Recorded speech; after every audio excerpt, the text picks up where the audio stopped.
This is why only the Ethiopian Bible kept the banned Book of Jubilees. In 1947, a shattering sound of a jar breaking inside the desolate caves of Qumran awakened a secret that had been buried for 2,000 years. Inside those ancient clay jars were fragments of a book powerful enough to reshape the entire history of humanity. That book did not only reveal the origin of the fallen angels, the watchers who spread chaos across the earth. It also contained a cosmic clock, a perfect 364-day solar calendar, handed down by the angels themselves. Even more terrifying, it provided an extremely precise mathematical countdown to the end of the world, divided into 120 Jubilee cycles, lasting exactly 6,000 years. Because this book took the control of time away from human hands and placed all authority in the hands of heaven, the ruling elites, and the Roman councils felt threatened. They branded it as a dangerous apocryphal book, burned its copies, and cut it completely out of the Bible you read today. They believed they had erased the truth, but they were wrong.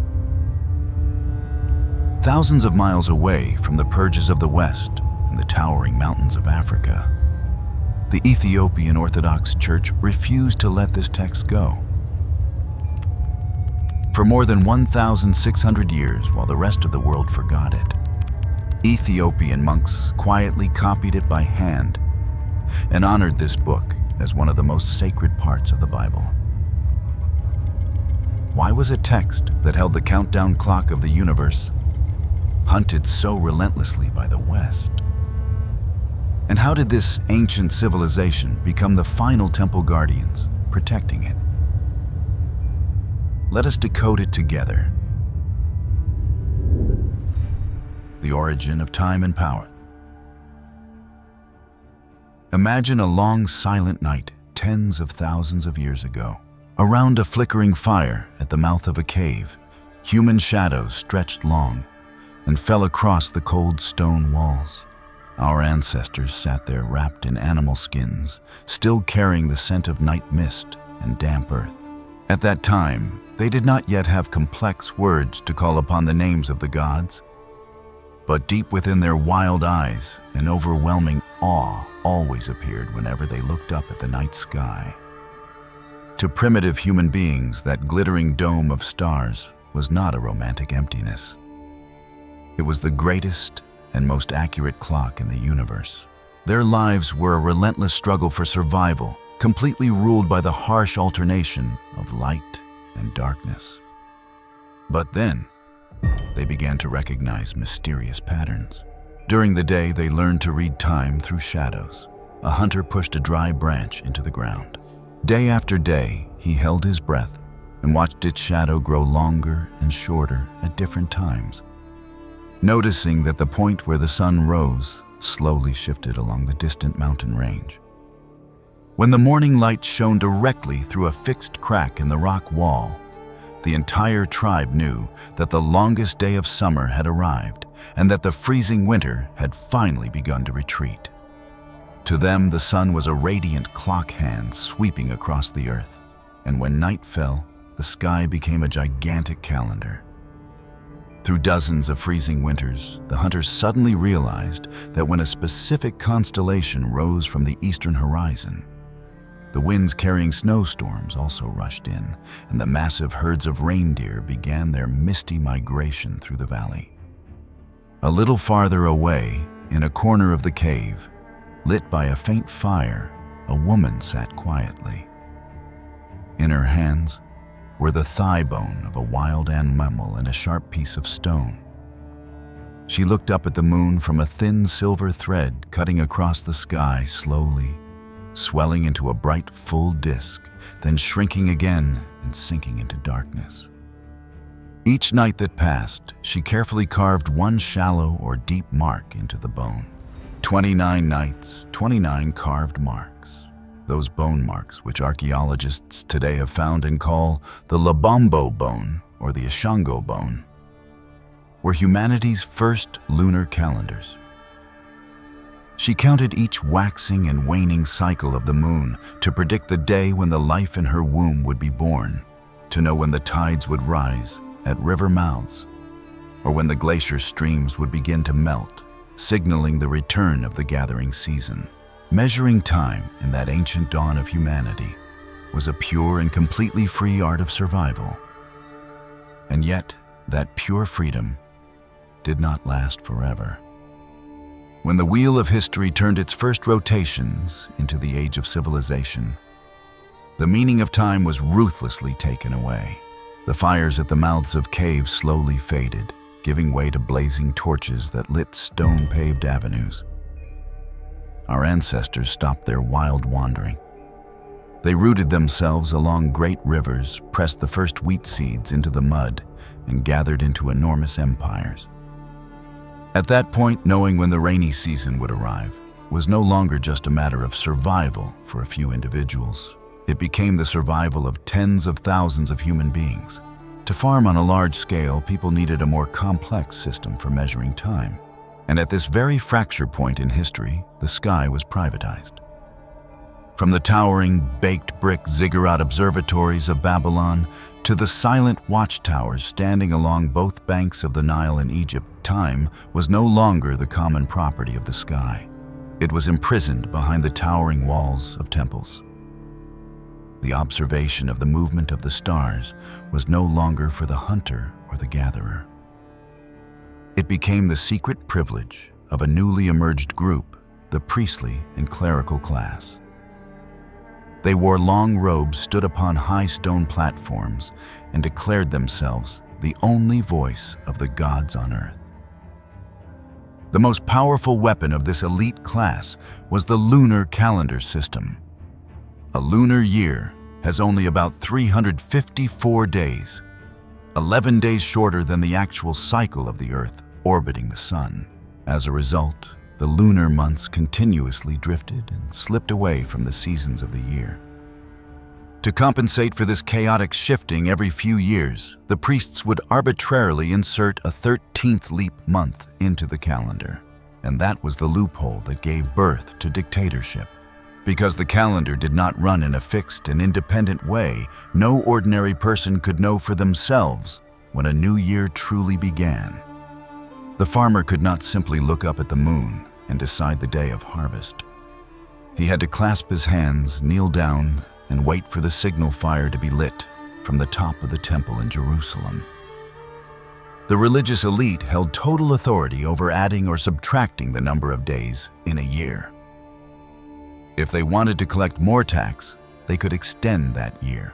If they wanted to punish a rebellious group, they could shift the date of a sacred festival and turn those people into criminals guilty of blasphemy. For thousands of years, from the age of the pharaohs to the reign of the Roman Empire, time was turned into an invisible chain. It became a subtle tool for manipulating the mind, forcing the entire society to depend absolutely on the ruling system at the center. The Book of Jubilees and the perfection of ancient mathematics. Within that historical current filled with calculations of power, an ancient text appeared, carrying within it a truth so perfect that it was considered a threat. That text was the Book of Jubilees. When we open the hidden pages of this book, we do not find mysterious magical stories. Instead, we find an extremely precise mathematical order handed down by the angels.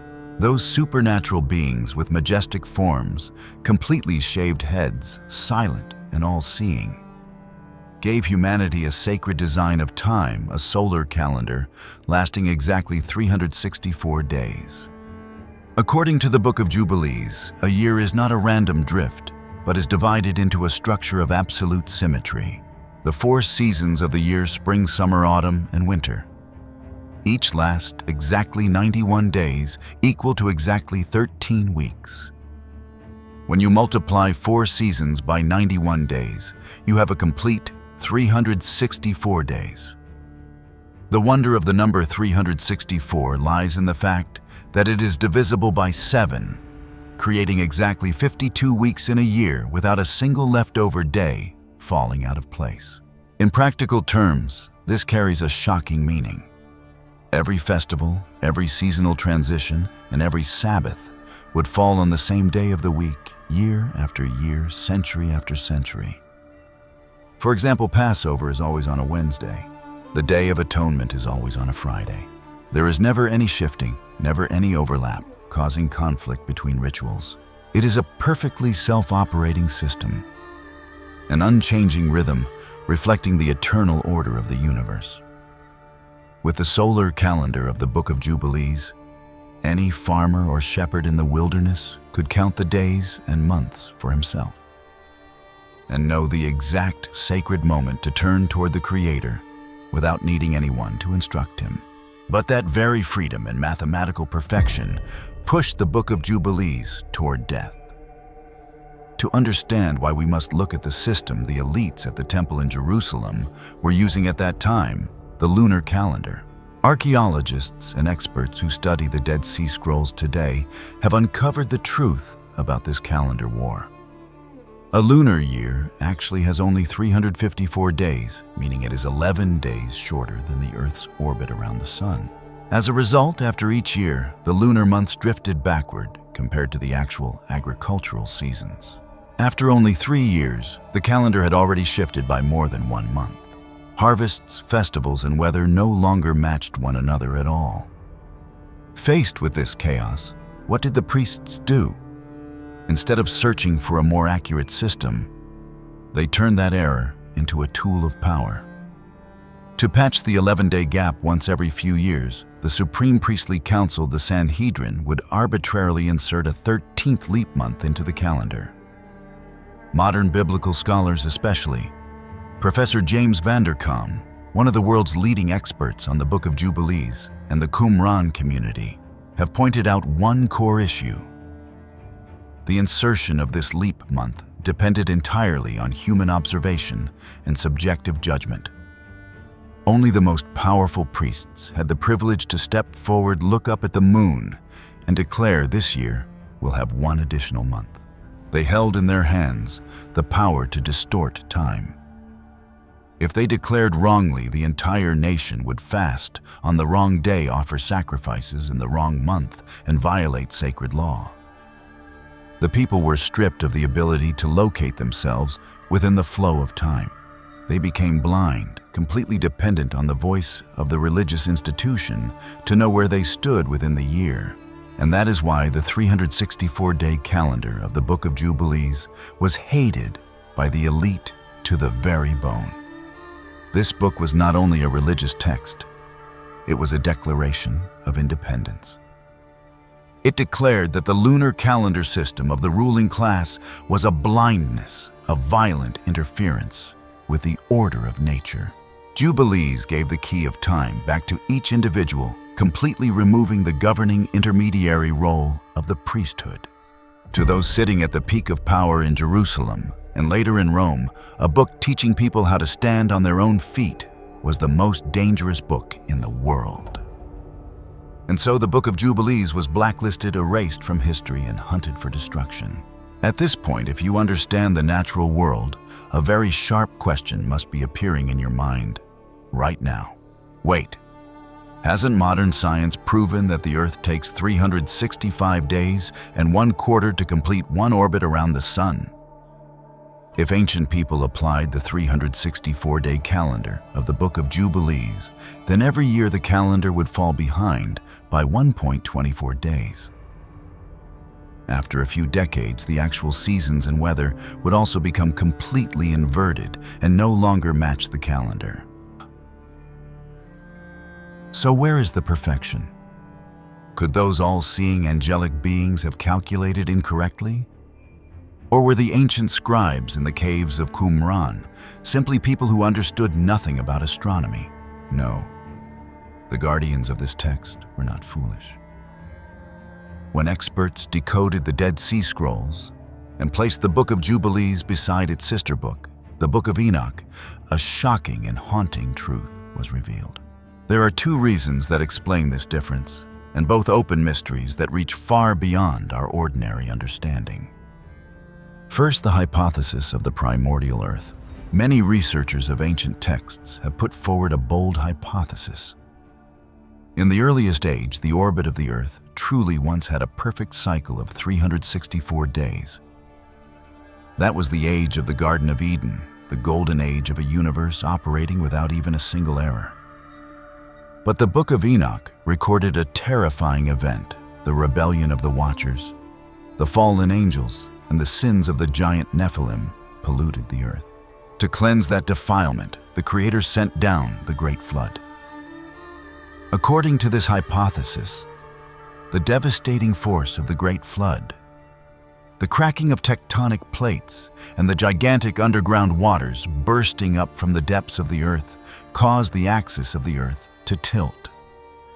The perfect orbit was thrown off balance. The earth slowed slightly, creating the lonely and imperfect number of 365 days and 1/4 that exist today. The Book of Enoch even prophesied this clearly. In the days of sin, the years will be shortened, the moon will change its order, and the sun will not appear at its appointed time. Therefore, for those who believe in the Book of Jubilees, the 364-day calendar is not a wrong calculation. It is a map of primordial time, a sacred memory of a perfect world before it was destroyed, and a reminder that our present world is wounded and misaligned. Second, the sacred pauses. From a more academic angle, experts believe the ancient community fully knew about the 365th day, but in their theological thinking, 364 days were the countable days contained neatly within the system of 52 weeks of work and prayer. The extra periods within the year, especially the equinoxes, the spring equinox and autumn equinox, and the solstices, the summer solstice and winter solstice, were considered sacred pauses or blank days. These were days that stepped outside the ordinary flow of time. During those days, the heartbeat of the world temporarily stopped so the universe could adjust itself, and human beings did not include them in the mathematical calculation of the 52-week cycle. But whichever hypothesis you believe, the historical reality still exposes one ruthless truth. The Book of Jubilees was a threat to the ruling system. The fact that this book insisted on preserving the 364-day solar calendar was not simply a mathematical difference. It was a direct rejection of the authority of the elites who used the lunar calendar. Jubilees showed the people that they could measure time for themselves without having to kneel and wait for the judgment of the priests. In a society where religion and politics were fused into one, taking away the ruling class's privilege of controlling time was a crime, and the price for that challenge was purges. The Book of Jubilees was quickly removed from the official biblical collections. If these manuscripts had continued circulating in Jerusalem or fallen into the hands of later Roman religious councils, they would certainly have been burned to ash, just like countless other ancient writings. To survive, these records had to disappear from the map of the Western world. They needed an exile, a place far enough for the decrees of Rome to become meaningless and rugged enough that the armies of persecution could not reach it. And the current of history carried these final manuscripts to the only place on earth that could hide them: the Ethiopian highlands. The fortress in the clouds and the independent religion. Look at the map of the ancient world.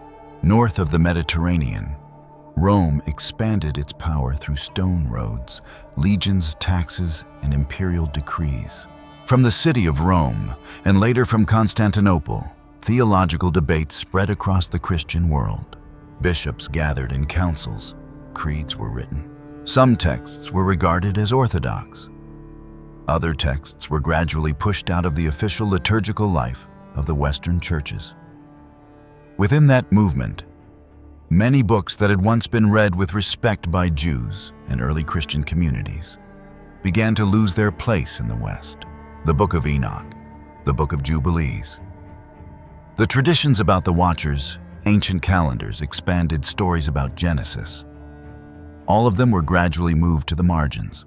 For Rome and many major theological centers, a shorter, more unified, and easier to govern Bible became the foundation for public religious life. Ethiopia, however, developed along an entirely different path. If you look from the Red Sea into the interior of Africa, the Ethiopian highlands rise like a gigantic fortress built by nature itself. Black basalt mountain ranges climb high above the valleys. Sheer cliffs cut across the path of armies. The highland plateau spreads across elevations of thousands of meters, surrounded by deserts, canyons, deep valleys, and hot dry lands that are difficult to cross. To the east lies the harsh Afar region. To the north and northeast are the routes leading toward the Red Sea. To the west, the Blue Nile system and the mountains form another layer of natural separation. For an empire used to marching across flat stone roads, Ethiopia was a logistical nightmare. An army that wanted to push deep into the Ethiopian heartland had to cross burning heat. Lack of water, dangerous mountain routes, sudden changes in climate, and local communities that had lived in that terrain for generations.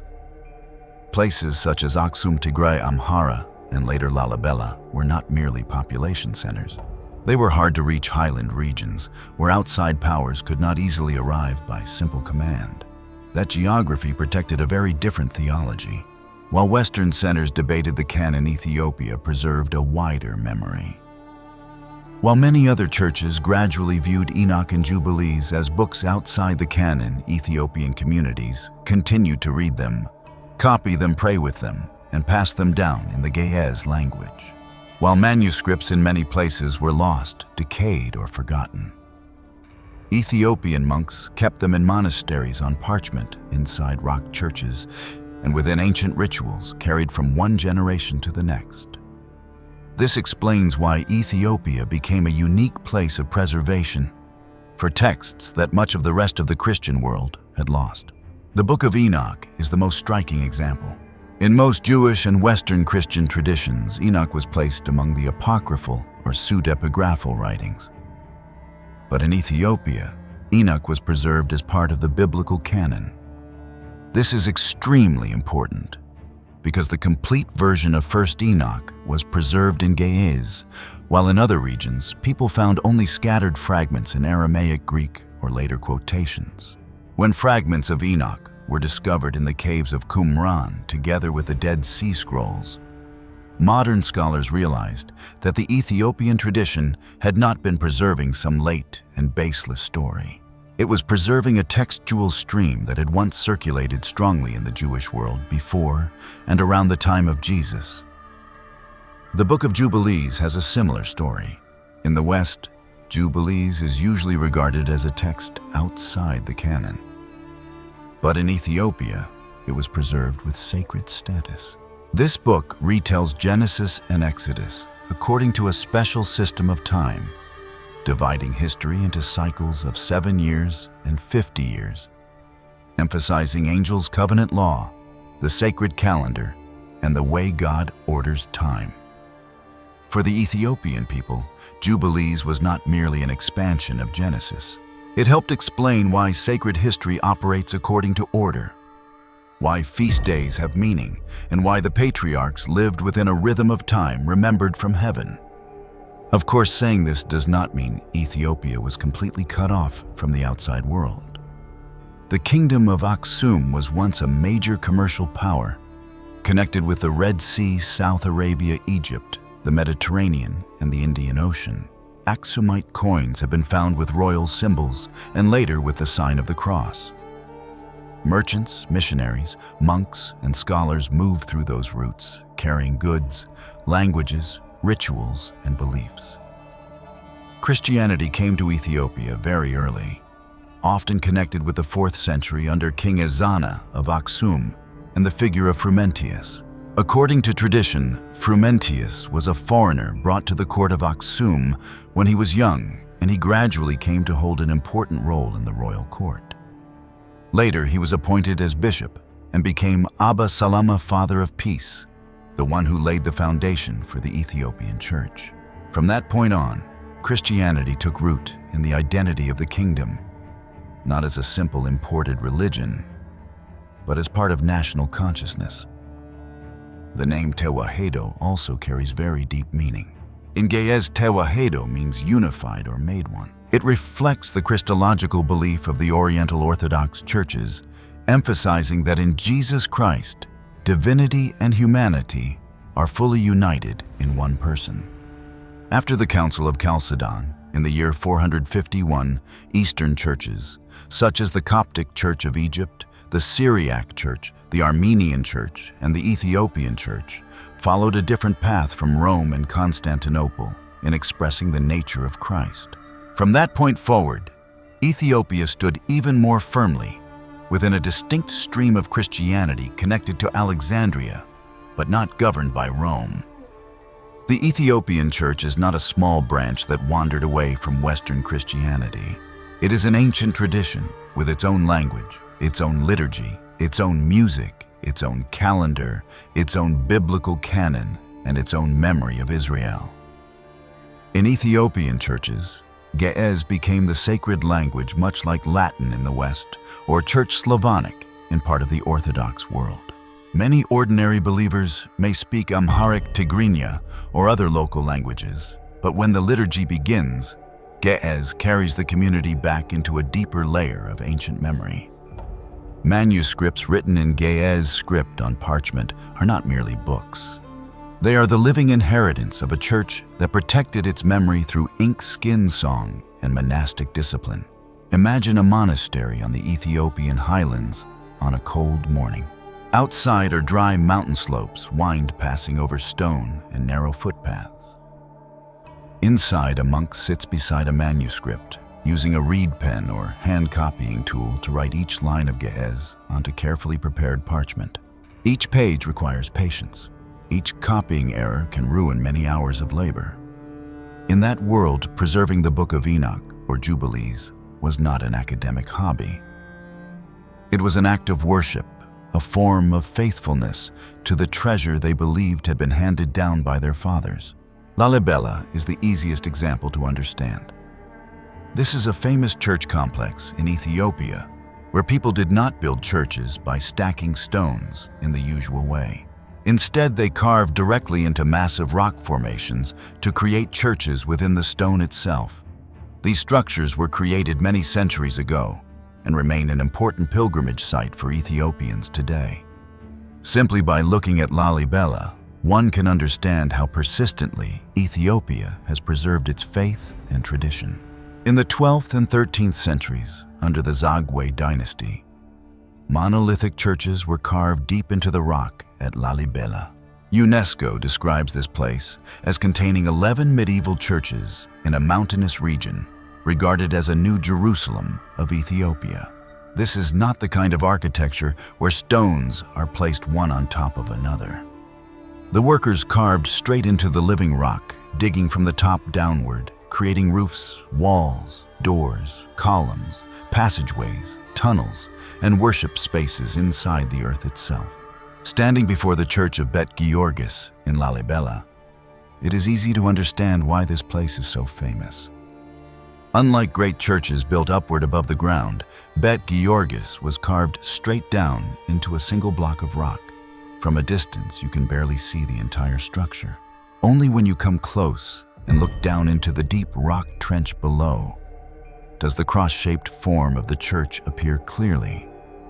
To enter, pilgrims must pass through narrow paths carved in the rock and walk down steps deep below the surface. The space is quiet and cool, and Ge'ez prayers still resound there, just as they have for centuries. It is precisely this feeling of being hidden within the mountain stone that makes Lalibela such a special symbol of Ethiopian faith. Especially in this context, when the West narrowed the list of books read in worship, Ethiopia preserved books that had once lived powerfully in the religious imagination of Second Temple Judaism. When many Christian communities regarded Enoch as a suspicious text, Ethiopia continued to read the story of the Watchers, the Nephilim, the heaven's judgment, and God's intervention. When Jubilees was excluded from most Western Bibles, Ethiopia still preserved it as a sacred map of time. For the Book of Jubilees, that meaning becomes even clearer. Jubilees says that Moses received revelation on Mount Sinai through an angel who who stood in the presence of God. That angel transmitted to him the history from Genesis to the time of Moses himself. But the story was arranged according to cycles of time. No event falls at random. Every covenant feast day, year and generation, belongs to an order remembered in advance.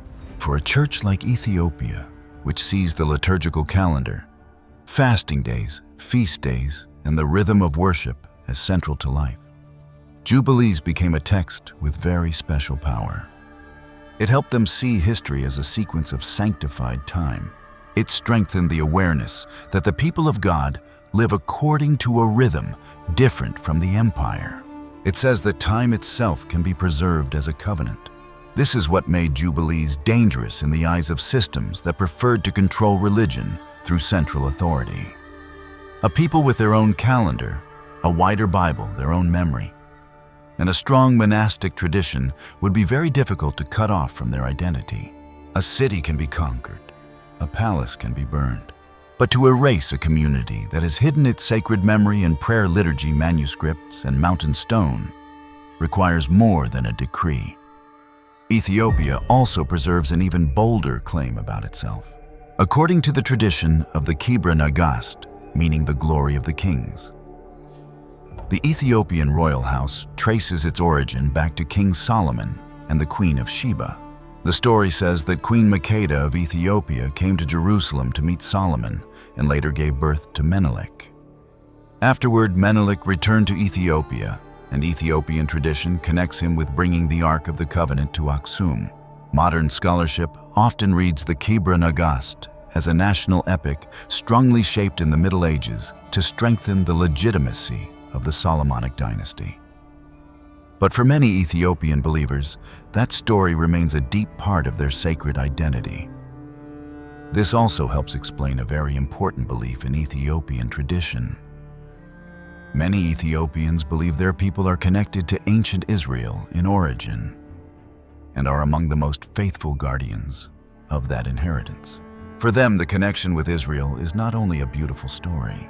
It enters their liturgy symbols' way of reading the Old Testament Hebrew-colored practices, reverence for the Ark of the Covenant, love for the patriarchs, and even the way they see their own land as a region placed within the plan of God. Many Ethiopian churches have a tabot, a symbolic replica of the Ark of the Covenant placed at the center of worship life. During major festivals, the tabot is carried in procession with deep reverence as though the memory of the Jerusalem temple still beats in the heart of Ethiopia. Therefore, when an Ethiopian monk opens the Book of Jubilees, he does not see it as a foreign text. He sees part of his own spiritual genealogy. He reads about the patriarchs not as distant figures belonging to another people, but as forerunners in the same stream of memory. He reads about the sacred calendar and covenant as the order his own community is still trying to preserve. He reads about the angel who revealed history to Moses as confirmation that history is not told only through war and kingship, but also through time marked by God. This is what makes Ethiopia one of the most important places when speaking about the books removed from the Western Bible. But why would a nation located deep inside the African interior be so powerfully attached to the ancient heritage of Israel? Why do Ethiopians carry replicas of the Ark of the Covenant with almost absolute reverence, while many Western communities regard the Ark of the Covenant as a sacred object that disappeared from history long ago? To understand this, we must travel far back through history beyond the centuries in which the Church was formed even before the great councils of the West, to one of the most important stories in Ethiopian identity, the meeting between the Queen of Sheba and King Solomon. In the Hebrew Bible, the Queen of Sheba appears in the books of Kings and the books of Chronicles as a queen from the south who had heard of Solomon's wisdom. She came to Jerusalem with a great entourage, bringing spices, gold, and precious stones. She asked Solomon difficult questions, observed his palace, his table, his officials, his offerings, and the way the Israelite king governed. After that meeting, she acknowledged Solomon's wisdom and praised the God of Israel for placing him on the throne. For many readers in the Western tradition, the meeting between Solomon and the Queen of Sheba is only a brief event recorded in the Bible. and then the story closes. But in Ethiopian tradition, this is not the ending. It is the beginning of a much larger story.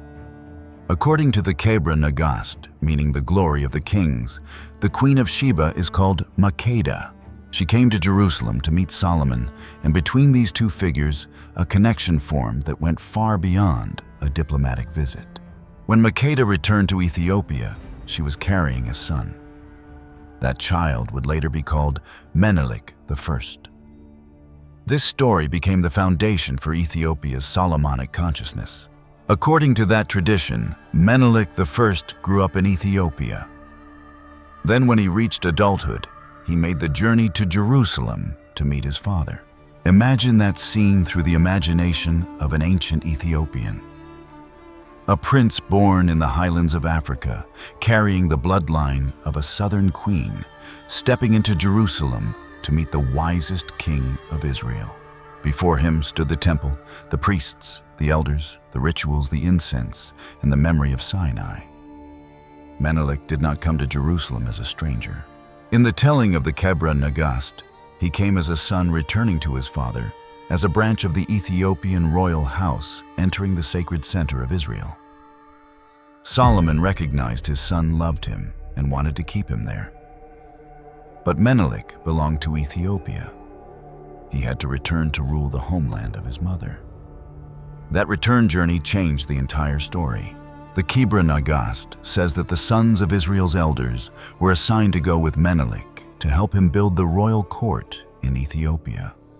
They carried with them the memory of Jerusalem, the law, the liturgy, the traditions connected with the temple, and the awareness that Ethiopian kingship was directly connected to the house of Solomon. But the most shocking part was the sacred treasure that traveled with that group. According to Ethiopian tradition, the true Ark of the Covenant left Jerusalem and came to Ethiopia during Menelik's return journey. This was the sacred chest described in the Old Testament, made of acacia wood, covered in gold and containing the 2 stone tablets engraved with the 10 Commandments that God gave to Moses on Mount Sinai. For ancient Israel, the Ark of the Covenant was an extremely sacred sign of God's presence among his people, placed inside the Holy of Holies of the tabernacle and later connected with the temple in Jerusalem. If the Kebra Nagast only told of a prince carrying Solomon's bloodline, the story would already be great. But when the Ark of the Covenant enters the story, Ethiopia becomes a sacred center in a completely different way. From this point forward, Ethiopian belief declares that their land did not only receive a royal lineage from Israel, but also preserved the holiest treasure of the Sinai covenant. According to that tradition, the ark was carried across dry lands, passing along long routes from Jerusalem toward the south, and finally placed in Aksum, the ancient city in northern Ethiopia. Aksum was once the center of a great kingdom with giant stately palaces. International trade and later became one of the cradles of Ethiopian Christianity. To this day, Ethiopians still hold the deep belief that the original Ark of the Covenant is in Aksum, within the area of the Church of Our Lady Mary of Zion. Tradition says that only one monk is assigned the duty of guarding the Ark. That person lives inside the sacred compound, devotes his life to protecting the holy treasure, and when he dies, another is chosen to continue that responsibility. This is a belief that outsiders find difficult to verify through modern methods. But for Ethiopia, the important thing lies in the living power of that tradition. They built liturgy symbols, reverence, and national memory around the belief that the Ark of the Covenant still remains among them. Because of this, every Ethiopian church has a tabot, a sacred replica symbolizing the Ark of the Covenant, or the tablets of the law. The tabot is placed in the holiest area of the church, carefully covered, and only authorized clergy may approach it. During major festivals especially, Timkat, the celebration of the baptism of Jesus, the tabots are carried out in solemn procession. Priests wear vestments, lift the tabot upon their heads, cover it with embroidered cloth, and walk among the faithful who sing, pray, beat drums, and bow with reverence. To tourists, this may look like a colorful ritual. To Ethiopians, it is the memory of Sinai, moving among the people, a sign that the covenant is still present in their worship life. This belief helps explain why Ethiopia preserved a religious identity so different from the West. Their faith did not enter history as a late copy from European missionaries. It took root in a much older story, where Solomon Sheba Menelik, the Ark of the Covenant Aksum, and the tradition of Israel were joined into one stream of memory. When Christianity came to Aksum in the 4th century, it met a land that already had deep connections with the Old Testament, with Hebrew-colored practices, and with the awareness that Ethiopia had a special role in the plan of God. Therefore, when Christianity came to Ethiopia, the people there did not receive the new faith in exactly the same way as other regions. They received Jesus Christ and Christian doctrine, while still preserving many ancient religious traditions that had already taken deep root in their life. That is what created Ethiopia's very distinct form of Christianity. They believe in Jesus Christ, keep Christian liturgy, honor the saints, and celebrate the great feasts of the Church. At the same time, they still preserve many practices that directly recall ancient Israel. In Ethiopian life, the Old Testament is not an opening section left behind in the past. It continues to live in practice in the calendar, in food and ritual, in the way the temple, the Ark of the Covenant, and purity are understood. We can see this very clearly in everyday religious life. The rite of circumcision is still widely practiced in Ethiopian culture. This connects the community with the memory of the Abrahamic covenant, where a mark on the body became a symbol of belonging to the people of God. In many Western Christian traditions, circumcision gradually moved away from religious life after the debates of the early church. In Ethiopia, that mark still remains as part of cultural and religious identity. Dietary laws also play an important role. Many Ethiopian believers abstain from pork, pay attention to purity rules, and maintain a way of eating much closer to Old Testament traditions than many other Christian communities.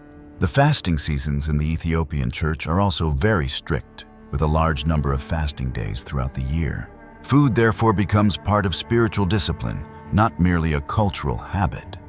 The Saturday Sabbath also holds a special place. While most Western Christianity emphasizes Sunday as the Lord's Day, because of the resurrection of Jesus, Ethiopia preserves respect for both Saturday and Sunday. Saturday is connected with the Sabbath rhythm of the Old Testament. Sunday is connected with the joy of resurrection in the New Testament.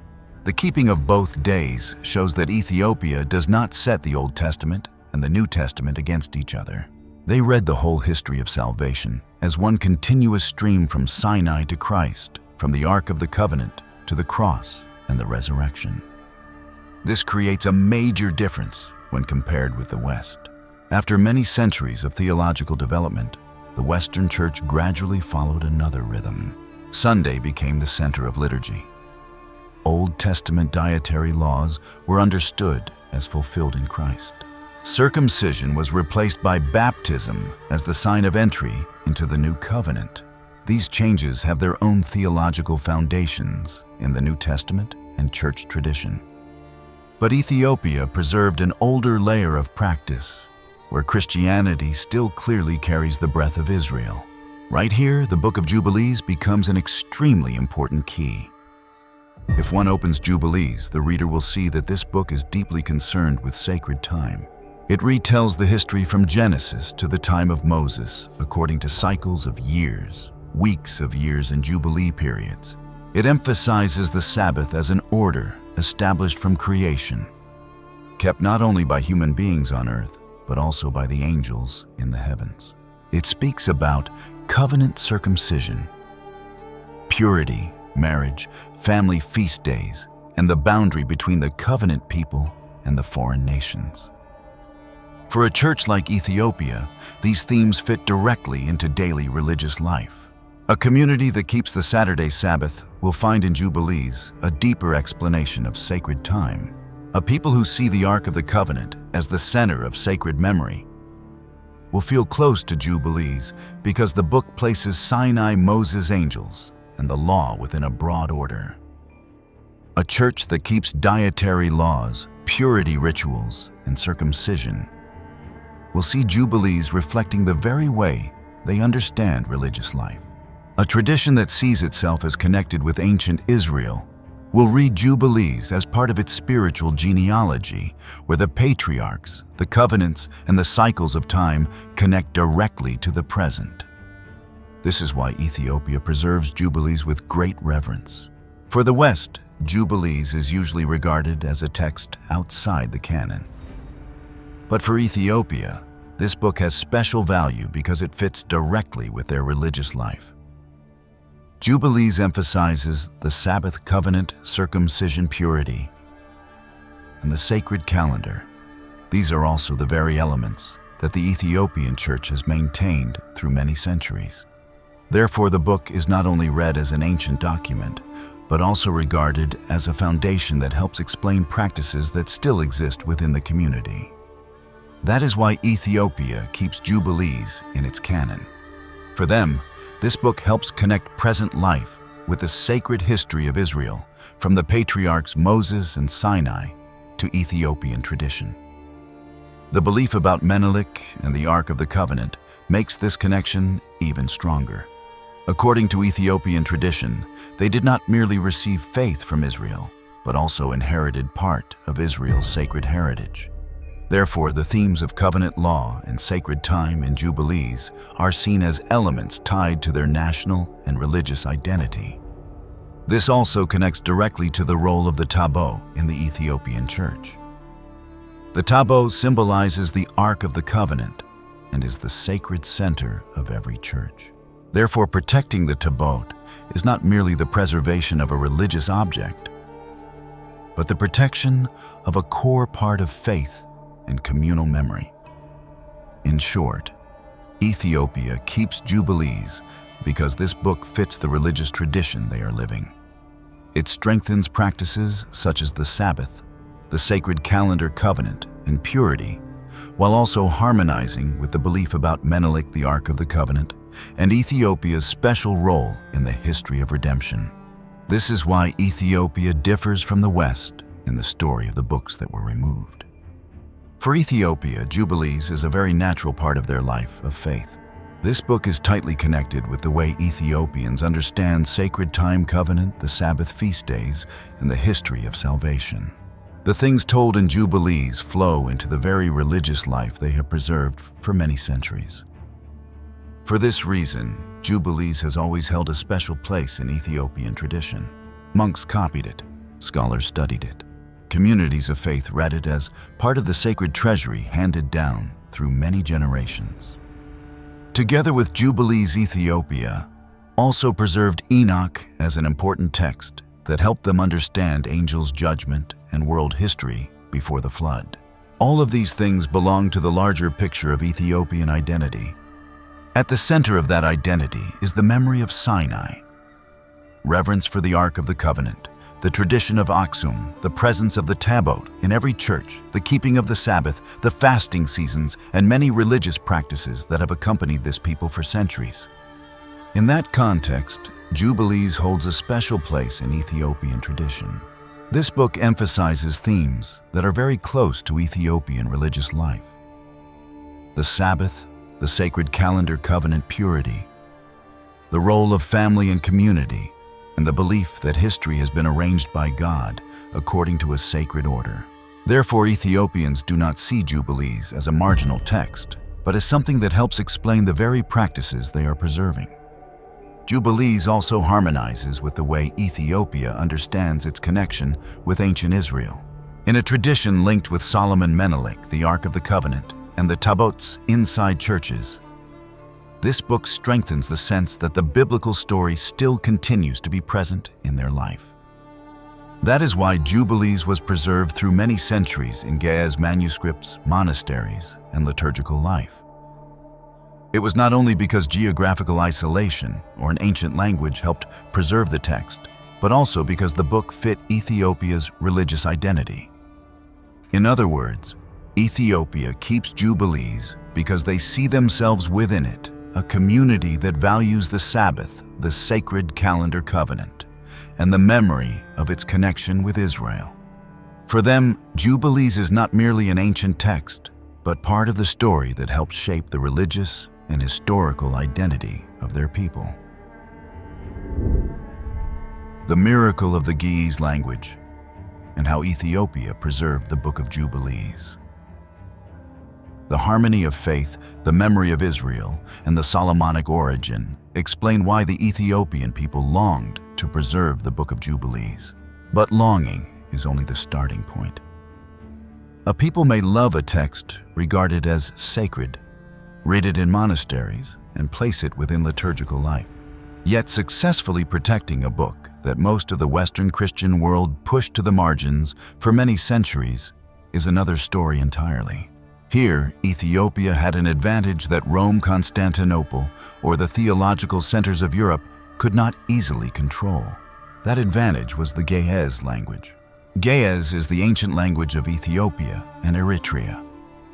It was once used in the kingdom of Aksum and later became the liturgical language of the Ethiopian Orthodox Church. Like Latin in the Western Church, Ge'ez is not only a tool of communication. It is the language of the altar manuscripts, hymns, rituals, and religious memory, passed from one generation to the next. For Ethiopians, Ge'ez carries sacred weight. When a priest reads prayers in church, when a monk copies a manuscript on parchment, when ancient chants rise during a feast season, Ge'ez carries the community back into a layer of history deeper than everyday life. People may speak Amharic, Tigrinya, Oromo, or many other languages at home and in the marketplace. But when they enter the space of worship, Ge'ez becomes the breathing rhythm of the church. That very language protected the Book of Jubilees. For many centuries, Western academic centers knew Jubilees only through scattered traces. A few church fathers mentioned it. Some Latin and Greek fragments survived. The title Little Genesis appeared in scholarly tradition because the book retells Genesis and the early part of Exodus according to its own order. But for most of Europe, the complete version of Jubilees was like a lost treasure. People knew it had once existed, knew it had influence in Second Temple Judaism, but the full content remained almost beyond reach. The original Hebrew versions had been lost.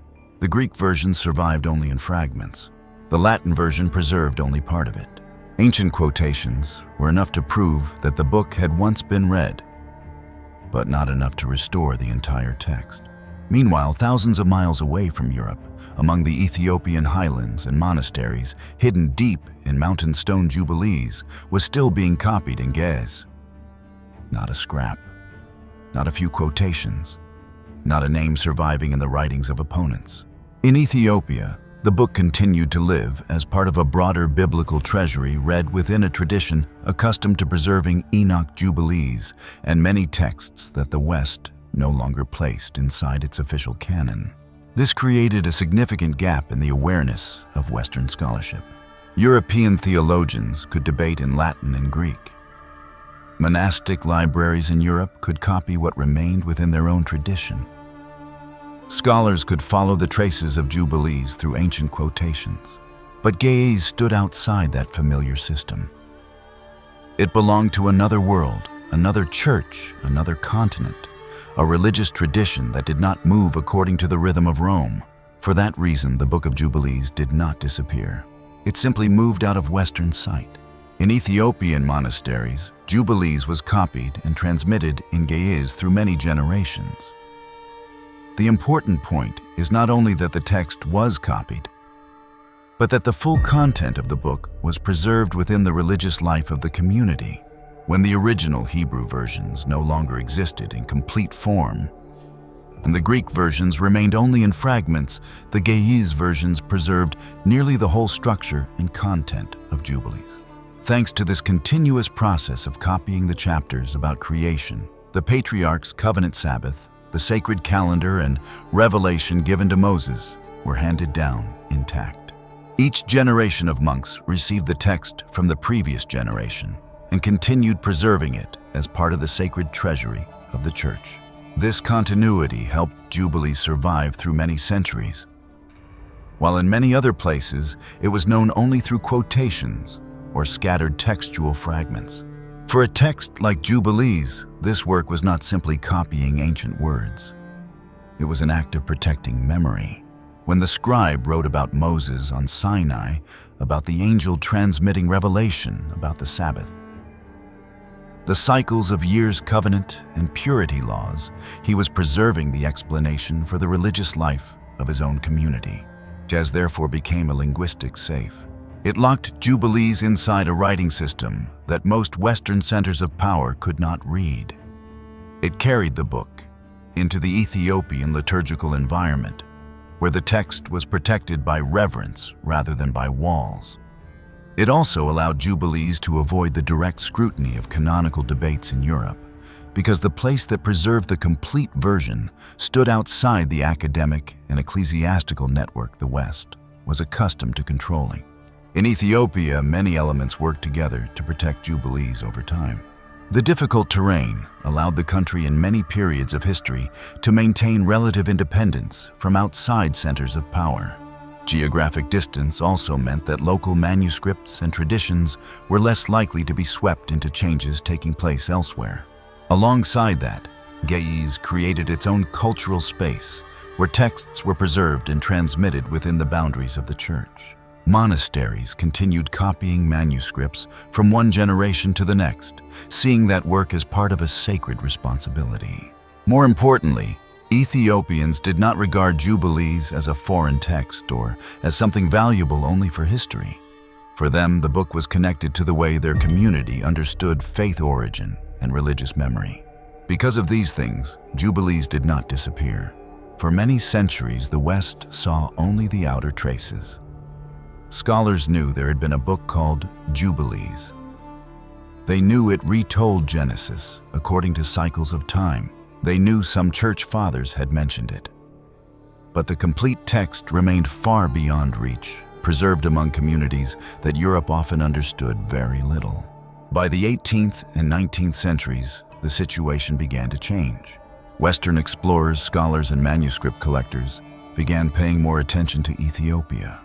As manuscripts were brought back to Europe, researchers gradually realized that Ethiopia was preserving many ancient texts the West had thought were lost or known only through quotations.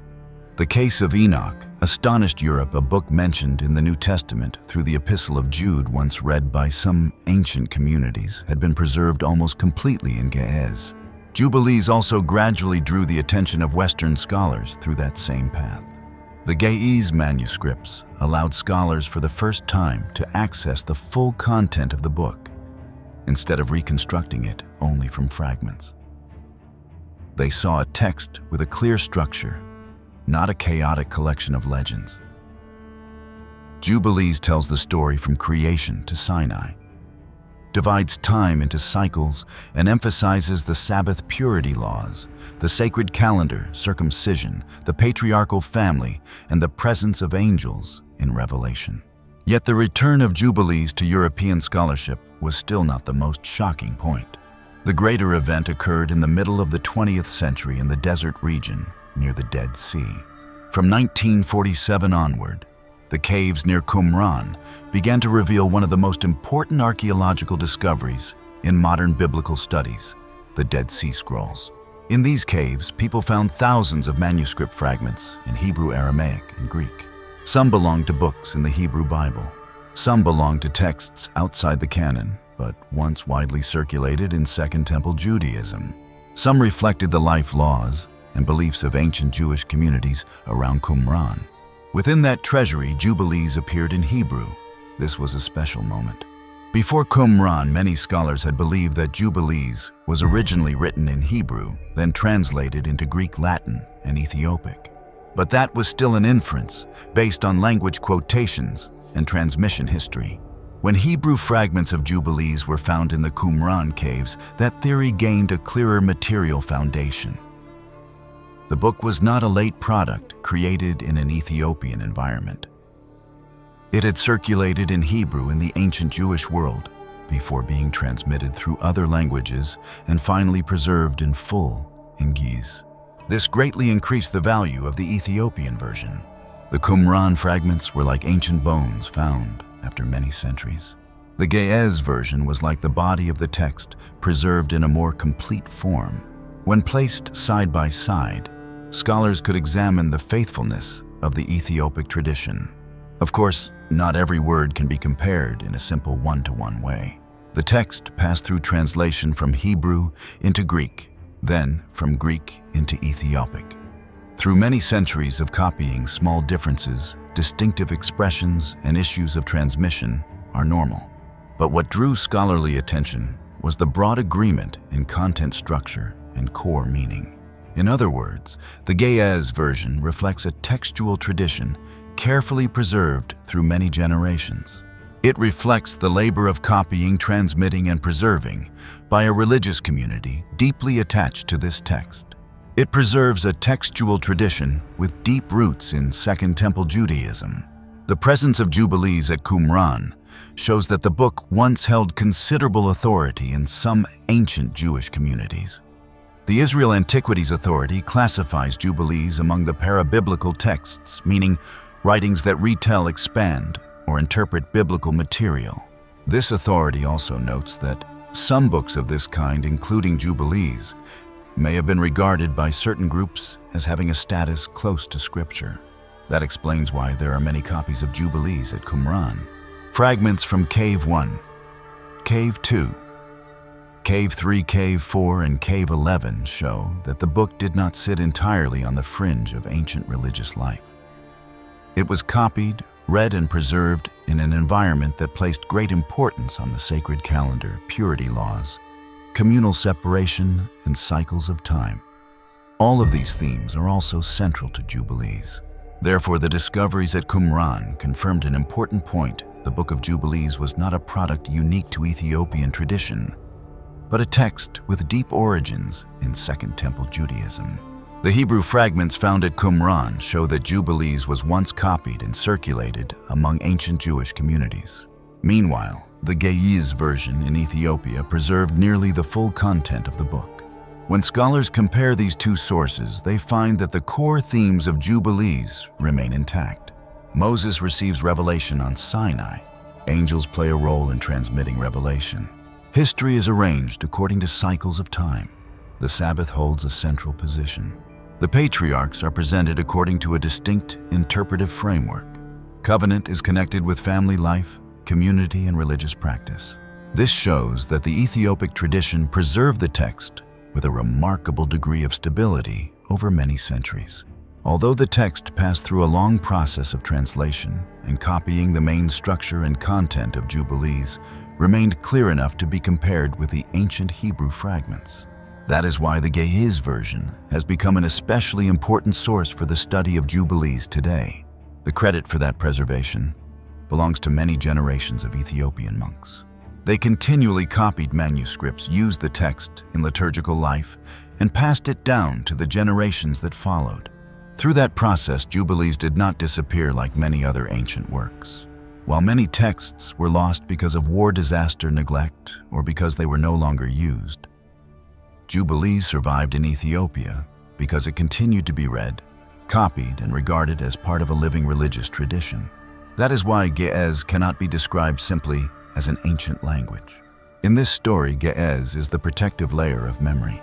It turned Jubilees into an internal treasure of a religious tradition that the West found difficult to access. It placed the book within a world where the Sabbath, the sacred calendar, the Tabot circumcision dietary law, and Solomonic memory all existed together. It helped Jubilees avoid becoming a dead name in a catalog of books outside the canon. It kept the book alive within the life of a church that still saw itself as an heir of ancient Israel's heritage. It must also be said clearly, the absence of Jubilees from the Western Bible cannot be explained only through a simple story of a conspiracy to burn books. The formation of the canon took place over many centuries and involved liturgy, theology, language, community tradition, and the degree to which texts were used in different churches. But from the Ethiopian point of view, the final result is very clear. The West gradually moved away from Jubilees, while Ethiopia continued to preserve it. And that result is what matters. While Jubilees gradually disappeared from Western religious and scholarly life, Ethiopia continued to regard this book as part of its sacred tradition. Because it was preserved in gaze and maintained within the monastic system, Jubilees did not survive only as a memory or as scattered quotations, but was preserved almost in full. Therefore, the image of Ethiopia as a guardian of the temple for Jubilees is not an exaggeration. For many centuries, Ethiopian monks copied manuscripts, maintained the liturgical language, and transmitted the text through generation after generation. That continuity helped the book survive a period when most of the outside world could barely access it. The meaning of this role became truly clear only after the discoveries at Qumran. The Hebrew fragments of Jubilees show that the book has deep roots in Second Temple Judaism and was once more widely circulated than previously thought. At the same time, this confirmed the value of the Ethiopic tradition, which had preserved the text for many centuries. From the perspective of textual history, Jubilees became a bridge between the ancient Jewish world and Ethiopian Christian tradition.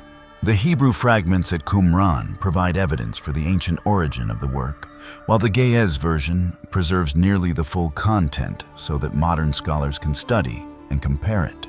That is also the greatest meaning of Ge'ez in this story.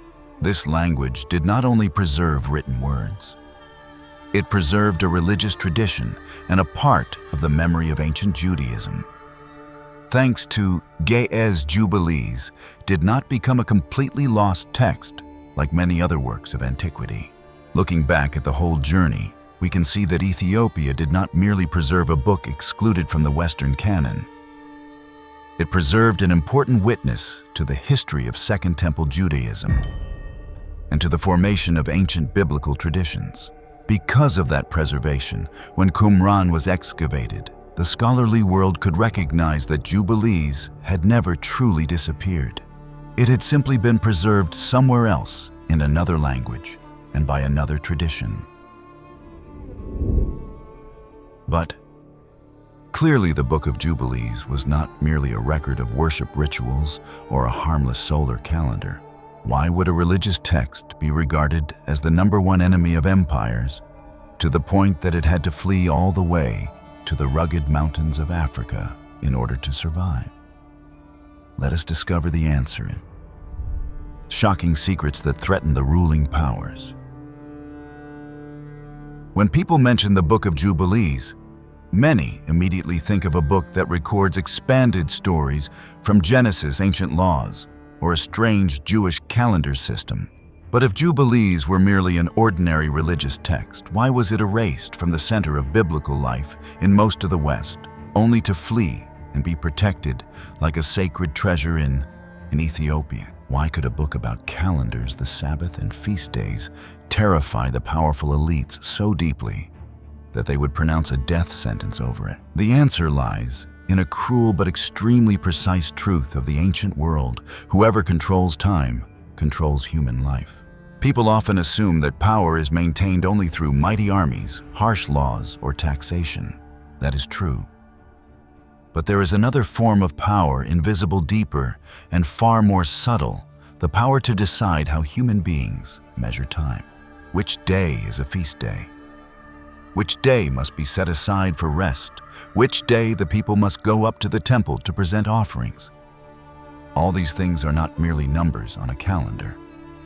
They are the heartbeat of an entire society. If feast days depend on religious leaders announcing the beginning of a new month, the community must wait for orders from the center of power. If sacred time is tied to royal decrees, the people must live according to the rhythm issued by the empire. Worship time can become a tool of rule. And the elite, whether Roman emperors or religious authorities in Jerusalem, deeply desired this privilege of manipulating time. But the Book of Jubilees struck a fatal blow against that privilege. This book reveals an undeniable truth: the perfect 364-day solar calendar. According to the Book of Jubilees, a sacred year does not drift randomly according to the cycle of the moon or according to human intention. It has exactly 364 days divided into 52 complete weeks and 4 symmetrical seasons with 91 days in each season. This mathematical rhythm causes every major feast day and every Sabbath rest to fall into a completely fixed position within the week. Does this sound dry to you? Then place yourself in the world of thousands of years ago. That mathematical perfection was a subversive theological declaration. Jubilees affirms that sacred time was arranged by God from the beginning, written on the heavenly tablets before humanity or any empire even existed. Time belongs to the Creator, not to the ownership of kings, priests, or councils. In chapter 6 of Jubilees, the book gives an extremely severe warning. Using a wrong calendar system will cause the seasons, the feast days, and the Sabbaths to fall out of alignment.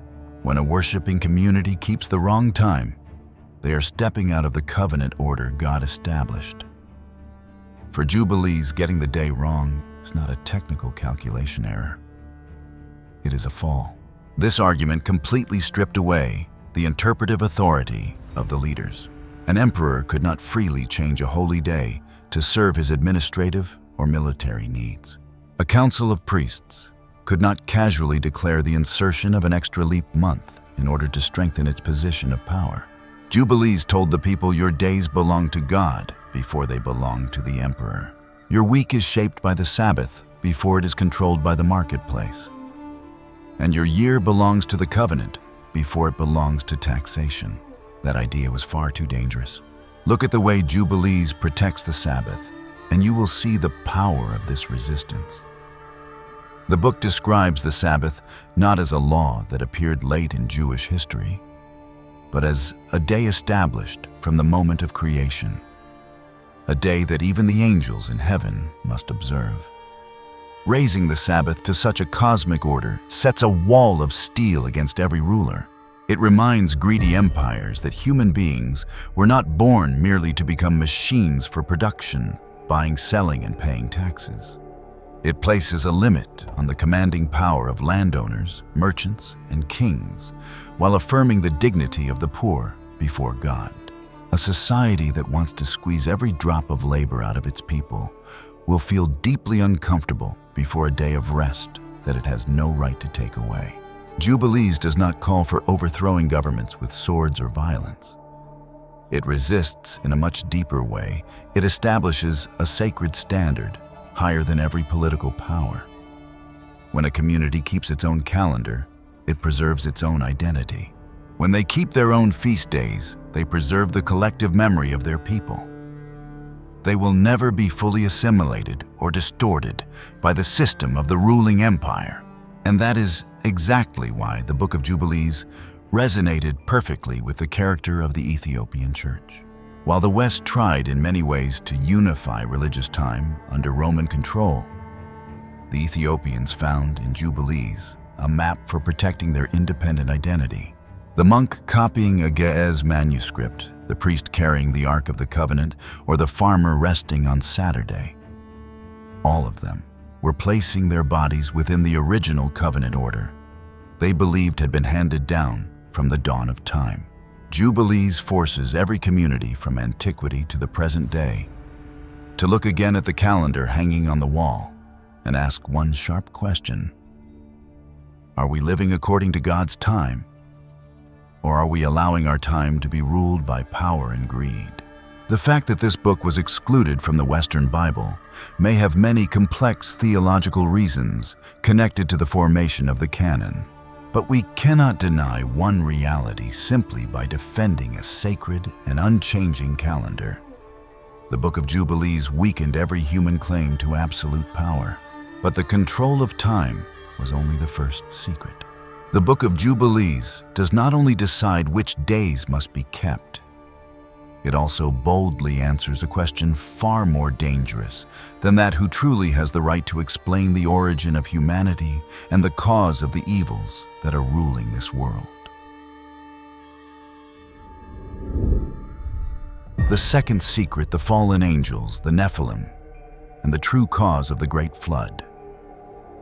If the first secret of Jubilees lies in sacred time, Then the second secret goes straight into the darkest part of history before the Great Flood. This is the part where the Book of Jubilees digs deep into one of the great mysteries of the Bible, a subject that Genesis only mentions briefly in a few short lines, yet leaves behind countless unanswered questions. What truly happened before the Great Flood? Why did God look down upon the world and decide that an entire generation had to be wiped away? Genesis chapter 6 verses 1 through 4 describes that when humanity began to multiply on the face of the earth and daughters were born to them, the sons of God saw that the daughters of men were beautiful, and they took as wives whomever they chose. The passage also mentions the Nephilim, saying that they were on the earth in those days, and that they were regarded as the mighty men of old men of renown, as written in Genesis chapter 6 verse 4. Then Genesis chapter 6 verse 5 says that the Lord saw that the wickedness of humanity was great on the earth, and that every imagination and intention of the human heart was only evil continually. By Genesis chapter 6 verses 11 through 13, the earth had become corrupt before God and filled with violence. So he told Noah that he would destroy all flesh from the earth through his judgment. That passage is very short, but precisely because of its brevity, it has become one of the most mysterious passages in the entire Old Testament. Who were the sons of God? Who were the Nephilim? Why does their appearance come immediately before the sentence of the flood? What made the world before Noah so corrupt that it could no longer continue? In many later interpretive traditions, people tried to soften this passage. Some explained that the sons of God were the righteous line of Seth, marrying the wicked line of Cain. Others viewed the Nephilim merely as ancient warriors, violent chieftains, famous figures in the pre-flood age.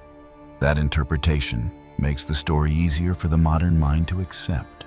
But then Jubilees suddenly turns the entire story in another direction. It does not soothe the mystery. It does not soften the controversial details. It does not try to close the gap that makes the reader uneasy. Instead, the book throws that door wide open and pulls the reader into the darkness that Genesis only briefly exposes through a narrow crack. According to Jubilees chapter 5, when human beings increased upon the earth and daughters were born to them, the angels of God saw that they were beautiful. Those angels took human women as wives and then fathered giants. From that point, wickedness spread. Every creature corrupted its way. Human beings, animals, birds of the sky, creatures walking upon the earth, all were drawn into a condition of total corruption. Violence escalated. Life was distorted. The order of creation was violated at its root. This is what makes Jubilees frightening. The book does not present the Great Flood as a reaction to a few ordinary human sins. It speaks of a crisis that touched the boundary between heaven and earth, between angels and human beings, between the order God had established and the trespass of beings assigned a position higher than humanity. These angels were later called Watchers in the Enochic tradition. That name did not appear by accident. They were understood as beings whose task was to observe, protect, and guard order. But in the tradition of Enoch and Jubilees, they abandoned the place assigned to them. They looked down at the daughters of men, allowed desire to lead them, entered forbidden unions, and produced a lineage that overturned life on earth. This is not merely a story about temptation between heavenly beings and human beings.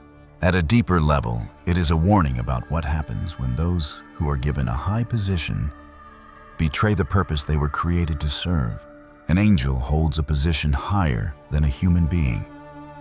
When such a being enters human life through desire, through possession, through breaking the boundaries God established, the consequences do not remain private. They damage the order of the whole world. That is why Jubilees sees the Great Flood as a sentence upon corruption that had spread from above to below. The Watchers sinned. Their offspring became violent giants. Humanity learned how to live in a world ruled by strength, desire, arrogance, and bloodshed. The earth no longer operated according to the way God had intended from creation. Instead of justice, truth, and order everywhere, was filled with violence, greed, and chaos.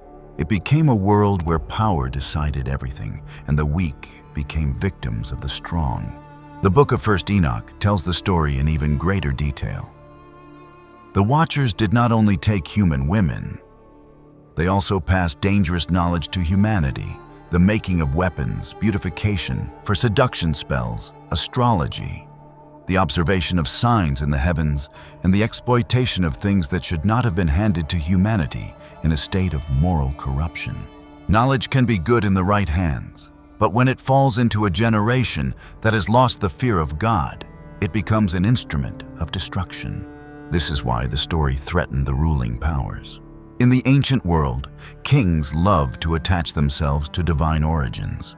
Many empires built their authority by claiming that the king was the son of a god, chosen by a god carrying blood higher than ordinary people, or entitled to rule because he belonged to some sacred order. Giant warriors, ancient heroes, and semi-divine lineages were often honored as symbols of power. But Jubilees and Enoch tell the story in a completely different direction. The men of renown before the Great Flood are not described as admirable heroes. On the contrary, they are seen as signs that the world of that time had departed from the order God had established. Strength did not mean they were right. Fame did not prove they were righteous.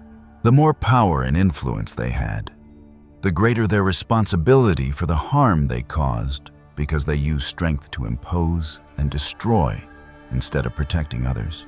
This is what makes Jubilees politically and socially sensitive. In many ancient cultures, kings and ruling classes often built legitimacy by linking themselves to God's legendary ancestors, or lineages considered nobler than ordinary people. Power therefore rested not only on force, but also on a story about origin. But Jubilees tells the story in the opposite direction. The mighty figures before the flood are not seen as proof of nobility. On the contrary, their appearance is placed within the context of a world declining because power was abused and the boundaries set by God were broken.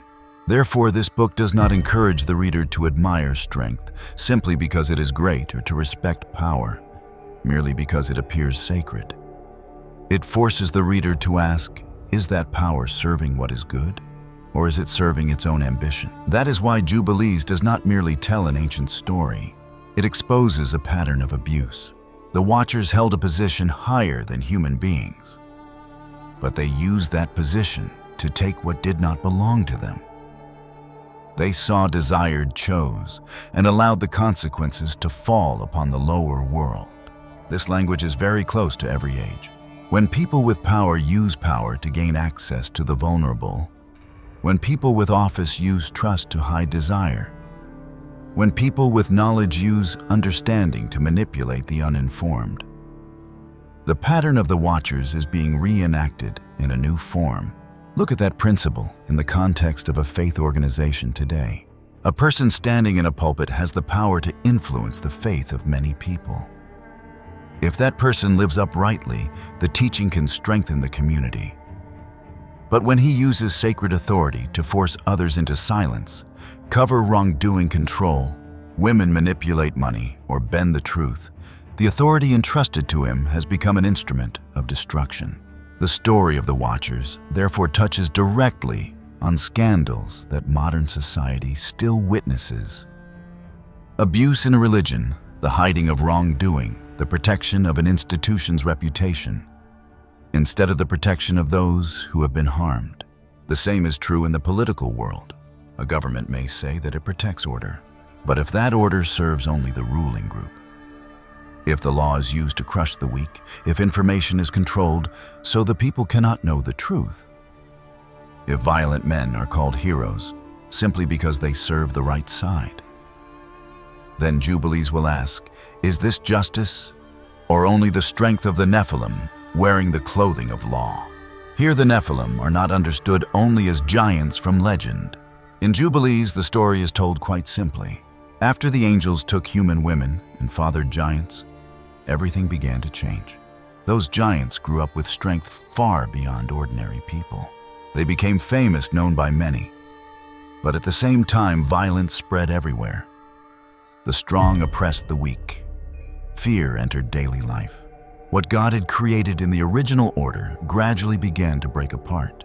Jubilees says that from that point, wickedness increased more and more upon the earth. It was no longer only the wrongdoing of separate individuals. The whole world seemed to be swept into a wrong direction. And it is in that context that the story moves toward the Great Flood. The Book of Enoch describes those giants as devouring, destroying, and making it impossible for human beings to sustain them. When they could no longer be satisfied, they turned to ravaging animals, then human beings, and then one another. Whether the listener understands that detail historically, symbolically, or through mystical tradition, the message remains very clear. A generation fed by endless desire will turn everything around it into food for the ego. This is what every empire must fear, because many empires are built on the same principle. More land, more taxes, more labor, more slaves, more fame, more monuments, more control. When greed becomes a system, it is no longer the private sin of a few individuals. It becomes a social structure. The strong are rewarded for knowing how to take more. The weak are taught that they were born to serve. Violence is legalized through flags, thrones, laws, and rituals. Jubilees looks at the pre-flood world in that direction. Corruption no longer remains inside a single private home. It enters the entire order of life. Every creature corrupts its way. Every human thought turns toward evil. The earth becomes a place of predators. Noah becomes different because he stands in righteousness amid a generation already accustomed to violence. This explains why Noah has a special role in Jubilees. He is not only the man who builds the ark, he is the remaining witness of the right order inside a world gone wrong. When everyone else runs after strength, he keeps obedience. When the earth is filled with corruption, he listens to the command of God. When others live by desire and arrogance, he prepares the ark to carry his family through global judgment. In the view of Jubilees, the Great Flood does not appear as an impulsive reaction from God. It is the final result of a long process of decline when the basic boundaries of the created order are broken one after another. Angels go beyond the role assigned to them. Human beings accept corruption. Violence spreads through the generation of the Nephilim, and dangerous knowledge is placed in the hands of people who are not capable of using it rightly. When distortion has eaten deeply into the whole of life, judgment becomes unavoidable. This is exactly where Jubilees becomes unacceptable to every system of power. The book affirms that the judgment of God does not stop at the lowest layer of society, but reaches directly toward those who hold the greatest power and influence. The Watchers are punished. Their lineage is destroyed. Figures once regarded as heroes or men of renown in the age before the flood are not exempt. Status creates no privilege before divine justice. That lesson continues to echo through many generations after the Great Flood. Political power, religious prestige, military achievement, academic knowledge, or material wealth must all be placed under the light of truth. In the world of Jubilees, responsibility always comes with power. And the higher a person stands, the more seriously they must face what they have done. Jubilees affirms that every power is recorded on the heavenly tablets. The actions of the great and the small alike are judged according to their ways. When power is used to oppress, exploit, or corrupt the world, God judges not only the consequences, but also the very source of that abuse of power. This is the core of the Watcher's story. The fallen angels are not judged because they are strong, but because they used their assigned position to cross the limits God had established. From this, Jubilees sets out a clear principle. Power is not automatically legitimate. Every power must answer before God. Therefore, the central question of the book is not who is stronger, more famous, or more victorious. The question is that power serving the will of God? Or is it repeating the rebellious path of the Watchers? Once that question is asked, every empire loses its false sacred aura. This is also why the Watcher's story connects directly with the issue of controlled knowledge. In Enoch, the fallen angels did not only commit sexual sin, they also gave humanity skills that could make human beings powerful very quickly, yet separate them from holiness. Weapons made violence more efficient. Astrology and spells taught human beings to seek control outside obedience to God. Techniques of seduction turned the body and desire into instruments of manipulation. A generation without a firm moral foundation, receiving too much power, will destroy itself. That warning does not belong only to the distant past. Human beings today possess technology, data, media, finance, weapons, and the ability to influence millions of people within a few seconds. But if morality does not go with knowledge, the same old pattern will return. We have seen this in many very practical situations. Social media platforms were created to connect people, but they can also be used to collect personal data, track user behavior, and manipulate how people think or vote. Campaigns of false information can spread faster than truth, causing millions to believe things that are not real before they can be verified. Scientific achievements are developed to improve life, but they are also applied to the making of weapons with ever greater destructive power. In the financial world, corporations or individuals with enormous resources sometimes use money to influence media, lobby policy, or conceal wrongdoing. Many scandals have shown that people with honorable public reputations can still live completely different lives behind closed doors, from corruption and abuse of power to the exploitation of the vulnerable. The ability to connect becomes a tool of control. Science serves war. Media turns lies into a continuous stream. Money buys silence. The outer image conceals a rotten life within. Jubilees warns that knowledge placed in the wrong hands will make the world grow old in violence. And this is the secret that made the book threaten the ruling powers. It does not allow the strong to rewrite their own story as saviors. Jubilees also does something that many ruling systems deeply fear. It places the origin of violence in sacred rebellion, not merely in social disorder. This means that the crimes of an age cannot be solved only by external reform. An empire can change its laws. A dynasty can replace its king. A community can establish more systems of oversight. But if the human heart is still led by desire, arrogance, deceit, and the craving for power, the Watcher's pattern will keep returning. Therefore, the great flood in Jubilees is both a sentence and an exposure. The waters sweep away homes, fortresses, tools, and the signs of a civilization before Noah. They wipe out an entire system that allowed power to cross the boundaries God had set. They affirm that the world stands upon justice, the fear of God, and responsibility that accompanies power. When those in high positions use authority to seize, when those with knowledge use understanding to harm, when the famous are worshipped, while the weak are trampled, that foundation is broken and judgment appears. This also explains why Ethiopia, a church that preserved both Enoch and Jubilees, has such a broad picture of the world before the flood. In Ethiopian tradition, the story of Noah is not only the story of building an ark in heavy rain. Behind the ark is an entire crisis involving fallen angels. The Nephilim abused knowledge, spreading violence and the judgment of God upon every level of power. If the West often reads Genesis chapter 6 very quickly, Ethiopia preserved the texts that force the reader to stop longer. Jubilees speaks of angels taking human women and fathering giants. Enoch tells in detail about the Watcher's Azazel, the teaching of dangerous knowledge, the cry of humanity, and the intervention of the archangels. Placed side by side, these two books create a fuller dossier on the pre-flood age, according to ancient Jewish tradition. And that very dossier shows why Jubilees was once regarded as a disturbing text for many systems of power.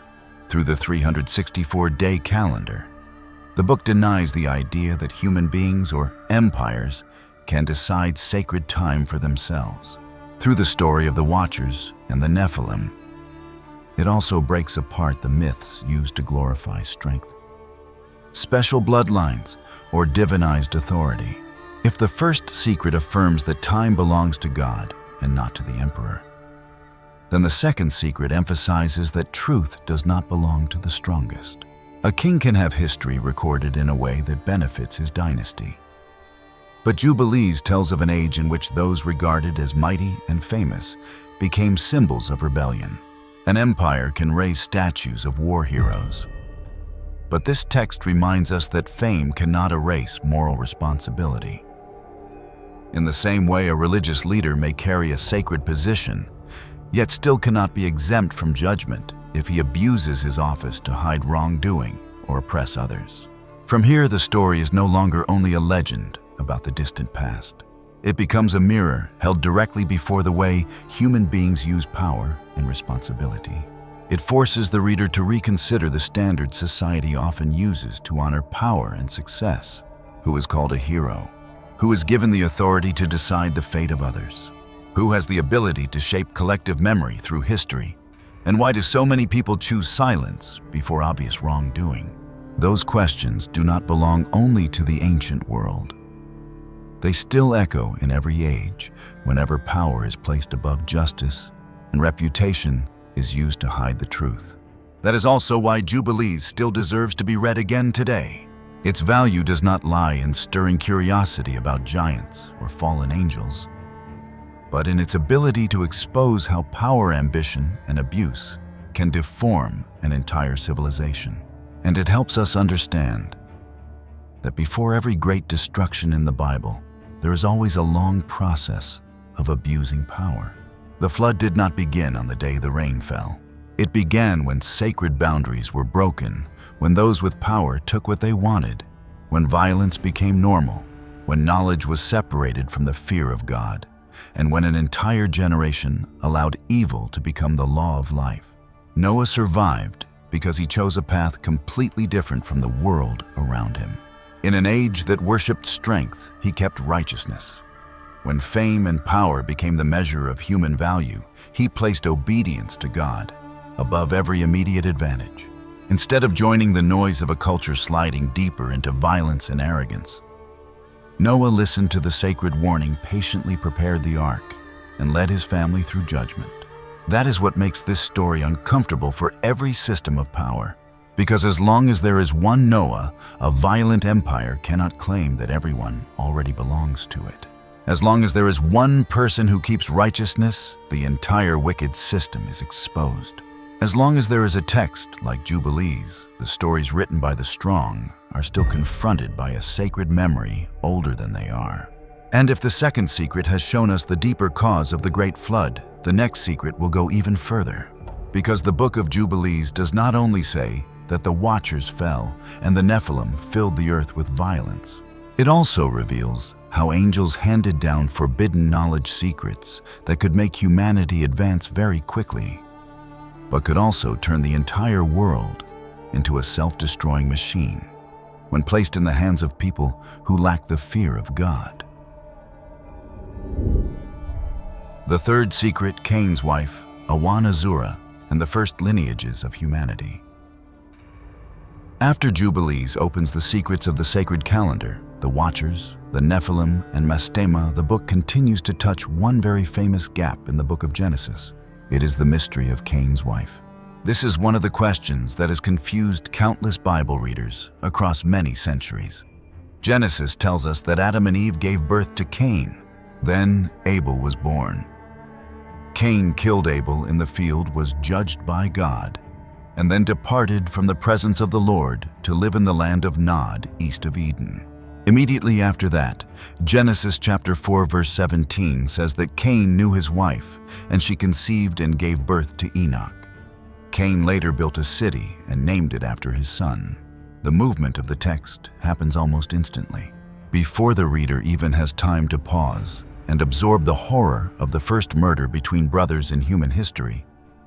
The text has already brought Cain to the land of Nod, given him a wife, a son, and even the first city. At this point, a major question begins to appear. Where did Cain's wife come from? If Adam and Eve were the first parents, if Genesis only names Cain, Abel, and later Seth, then who was the woman Cain took as his wife? Where had she lived before Cain came to Nod? What lineage did she belong to? Why does Genesis not name her? Why does a woman important enough to give birth to Cain's next line appear in the text like a nameless shadow? Genesis does not explain this directly, but Genesis also does not leave the reader completely abandoned. In chapter 5, verse 4, the text says that after Seth was born, Adam lived another 800 years and had sons and daughters. Although this appears only as a passing detail, it provides the key to understanding the entire question being raised. The family of Adam and Eve did not stop with the 3 sons named in the main storyline. They had many more sons and daughters, even though most of them are not named in the official text. According to traditional understanding, many people believe the simplest and most reasonable explanation is this. Cain married a woman from the first family of humanity, possibly his sister or a close relative. For modern readers, this detail may feel difficult to accept because in most modern societies, close kin marriage has been prohibited both legally and morally. However, when reading Genesis and Jubilees, we need to see the story within the context these texts are describing. This is the very early stage of human history before the appearance of Israel, before the covenant at Sinai, before the law of Moses, and before the specific regulations in the Book of Leviticus concerning blood relations. According to the understanding of ancient writers, if all humanity began from Adam and Eve, then the earliest generations had to marry within the same family so that humanity could continue to multiply and grow. The noteworthy point in Jubilees is the way the book handles the gaps that Genesis only passes over briefly. Instead of leaving the reader to speculate, Jubilees provides specific details about figures who barely appear in the brief narrative of Genesis. According to Jubilees chapter 4, Eve gave birth to Cain in the 3rd week of the 2nd. Jubilee gave birth to Abel in the 4th week, and then gave birth to a daughter named Awan in the 5th week. Her name is recorded clearly. She is no longer the shadow beside Cain. She becomes a figure with a place in the first genealogy of humanity. After that, Cain killed Abel. Jubilees retells the murder of the younger brother in a stern voice. Cain struck in the field. Abel's blood cried out from the ground to heaven. God judged Cain because he had shed the blood of the righteous. Cain was cursed from the ground which had opened its mouth to receive his brother's blood. From here he entered a life of exile, carrying the mark of the first sin between brothers. But even in the middle of that tragedy, the line of humanity continued. Jubilees says that after the period of mourning for Abel, Adam and Eve gave birth to Seth. Seth took the role of replacing Abel in the line of the righteous. He was not only another son, he became the branch that carried hope forward, the branch that would later lead to Enosh, Kenan, Mahalalel, Jared, Enoch, Methuselah, Lamech, Noah, and then deep into the entire history of redemption. After Seth, Jubilees records another daughter of Adam and Eve, Azura. The name Azura appears as a very important piece of the puzzle. In Genesis, the daughters of Adam are only mentioned generally in one sentence. Jubilees gives them names and specific places in the first family history. Awan is connected with Cain. Azura is connected with Seth. These 2 women stand at the 2 great branches after the Abel tragedy, the line of Cain moving toward the first city, and the line of Seth moving toward the worship that calls upon the name of the Lord. According to Jubilees chapter 4, Cain took Awan, his sister, as his wife at the close of the 4th Jubilee. Awan gave birth to a son for Cain named Enoch.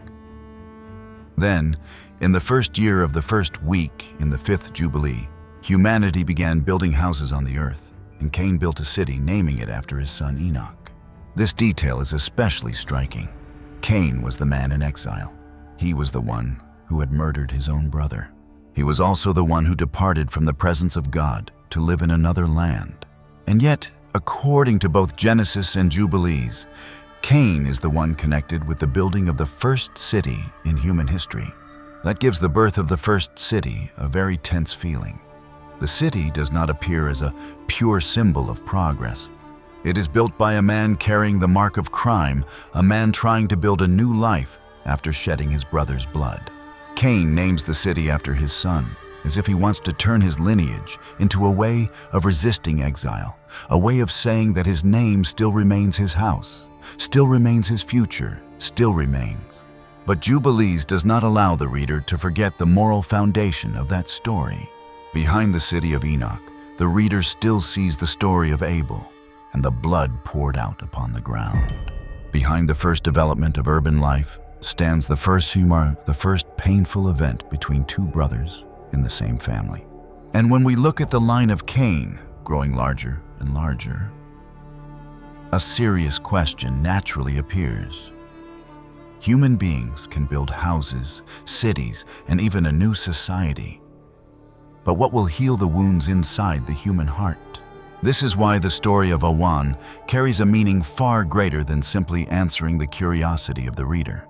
It leads us into very deep questions of human history, genealogy, power, and memory. Try to imagine the ancient world. When a name appeared in a genealogy, that name carried an entire position within the community. It showed which line that person belonged, to whom they were connected with, what inheritance they received, and what role they held in collective memory. Kings often traced genealogy to affirm their right to rule. Families looked to bloodline to determine property and status. Religious communities looked to ancestral origin to understand who they were and where they came from. Therefore, when Jubilees names Awan and Azura directly, the book is not merely adding a missing detail. It is restoring their place in the earliest history of humanity. Awan is no longer the nameless wife of Cain. Azura is no longer swallowed into the general phrase, the daughters of Adam. The recording of their names shows that human history was not formed only by the men who appear in genealogies. Lineages continued through women as well, even though their names were often mentioned far less in ancient records. For Jubilees to name a person is also to preserve that person's memory. Therefore, in places where Genesis only passes quickly, Jubilees adds more specific details about family time and lineage. This makes the book remarkable because it preserves parts of history that many written traditions often overlook. Ruling powers have always understood that whoever controls genealogy controls legitimacy.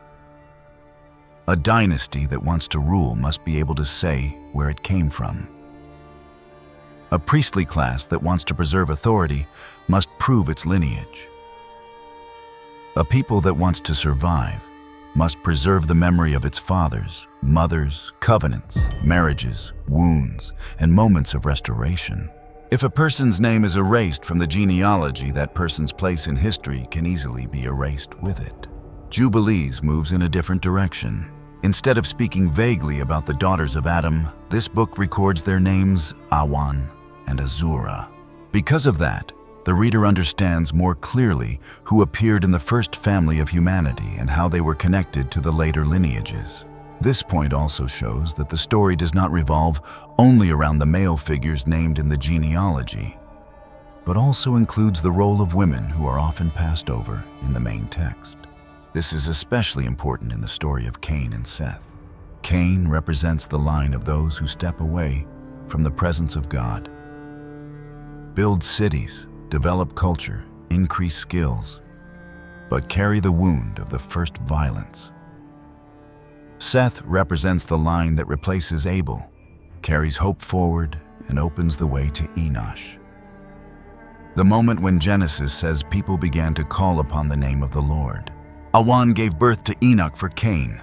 Azura gave birth to Enosh for Seth. These two women stand at the two opposing branches of early history, the branch of the city and the branch of worship, the branch of exile and the branch of calling upon God, the branch bearing the mark of Cain and the branch moving toward the righteous line. This is how Jubilees turns a family question into a theological map. The identity of Awan is not merely the answer to the question of the woman who married Cain. The identity of Awan shows that the line of Cain did not grow out of nothing. It had its root in the same family of Adam and Eve, carrying the original image of humanity, but being drawn in another direction after the murder of Abel. Cain was not an outsider. He belonged to the first family born from the same parents as Abel and Seth. That makes his sin heavier, because this was not violence between two distant nations. This was the blood of a brother. Seth also appears as an inseparable part of that same family story. When Seth took Azura as his wife, Jubilees shows that the righteous line continued through the same origin of Adam and Eve. Humanity did not begin as completely separate peoples. It began in a wounded family where one branch followed the mark of Cain and another followed the hope of restoration through Seth. This point carries great power for life today. Many families also have two branches like this. The same parents, the same table, the same childhood. Yet the children may go in very different directions. One builds life through ambition, control, and bitterness. Another learns to call upon God in the middle of wounds. One uses talent to strengthen the ego. Another uses suffering to seek wisdom. The same origin does not guarantee the same ending. Jubilees shows that human history did not begin with a perfect family. Cain killed Abel. Cain married Awan, his sister. The first city was built after exile, and the righteous line continued through Seth and Azura. The important point here is that Jubilees names Awan and Azura. While Genesis only mentions the daughters of Adam in general, Jubilees clearly records their identities and their place in the first genealogy. Through this, the book emphasizes that human history was not shaped only by the men named in the genealogies, but also by the women who helped preserve and continue the lineages. From here, the third secret goes even deeper. Jubilees does not only answer who Cain's wife was, it also tells of Cain's death. Genesis leaves Cain's story in exile in the land of Nod, with a wife, a son, a city, and a lineage. After that, the text continues with his descendants: Enoch, Irad, Mehujael, Methushael, Lamech, Jabal, Jubal, Tubal-Cain, and Nama. Cain leaves the center of the story without a clear final scene. The reader knows he was judged, but does not know how he died. Instead of letting Cain's fate close in silence as Genesis does, Jubilees continues the story with a detail full of warning. Cain dies when his stone house collapses and falls on him. The stones kill him in his own house.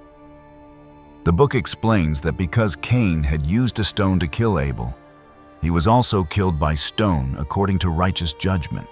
This is a very powerful image. Cain used a stone to kill Abel out in the field. Many years later, according to Jubilees, he died by stones when his own house collapsed. The meaning of the story is easy to understand. Cain used a stone to kill his brother, and in the end, stone became the very thing that took his life. After killing Abel, Cain continued to live. He had a wife, a child, built a house, and even built an entire city. From the outside, it may look as though he had left the past behind and started a new life. But Jubilees wants to say that what we do does not simply disappear because time passes. In the end, Cain's house collapsed and crushed him as a reminder that the justice of God still remains. To put it more simply, Jubilees emphasizes that human beings may forget, but God does not forget. Cain could leave the place where Abel was killed. He could live many more years, have a family, have property, and have his own life. But what happened in the field long ago did not disappear from the memory of God. And what is especially striking is that the sentence comes in a way that directly recalls Cain's first crime. Jubilees says that Cain died because the stones of his house fell upon him. The author sees this not as a random accident, but as a fitting response to what Cain had done before. The man who used stone to take his brother's life finally died by stone. This idea reflects a familiar principle in the storytelling of Jubilees. It is not blind revenge, but the book's way of expressing that human actions leave traces in the moral order of the world. Sin may be hidden for a very long time, but it does not disappear. The things human beings use to harm others can become the very image of the judgment that comes upon them. For that reason, the detail of Cain's house carries special meaning. Normally, a house is where people find safety. It is where a family gathers, where children grow up, where people store what is most precious and avoid danger from outside. But in the story of Jubilees, the very place that should have protected Cain became the place where he faced judgment. This carries a deeper meaning. A person may build wealth, status, and family in order to cover an old sin. They may create such a stable surface that outsiders think everything is settled. But if the moral foundation has not been repaired, the very structure they built can become the place where truth returns to demand justice. A businessman who becomes rich through deception may buy a large house, build a large company, and create a good reputation. But a forged signature hidden money or one deceived person may one day pull that entire structure down. A religious leader who hides wrongdoing may build churches, write books, organize conferences, and be respected by many people. But if the victim has been forced into silence for too long, the very organization that once protected his reputation may become the place where truth explodes.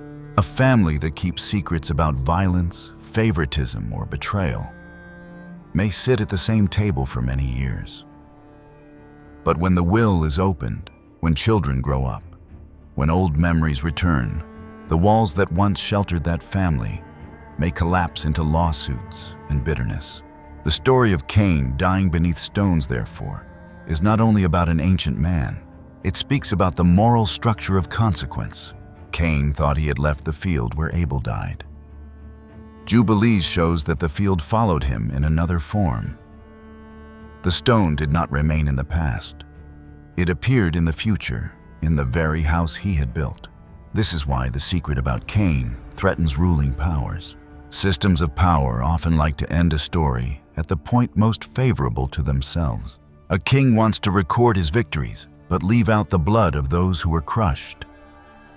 An empire wants to tell of cities, roads, and monuments, but hide the slaves, exploitation, and broken families used to build them.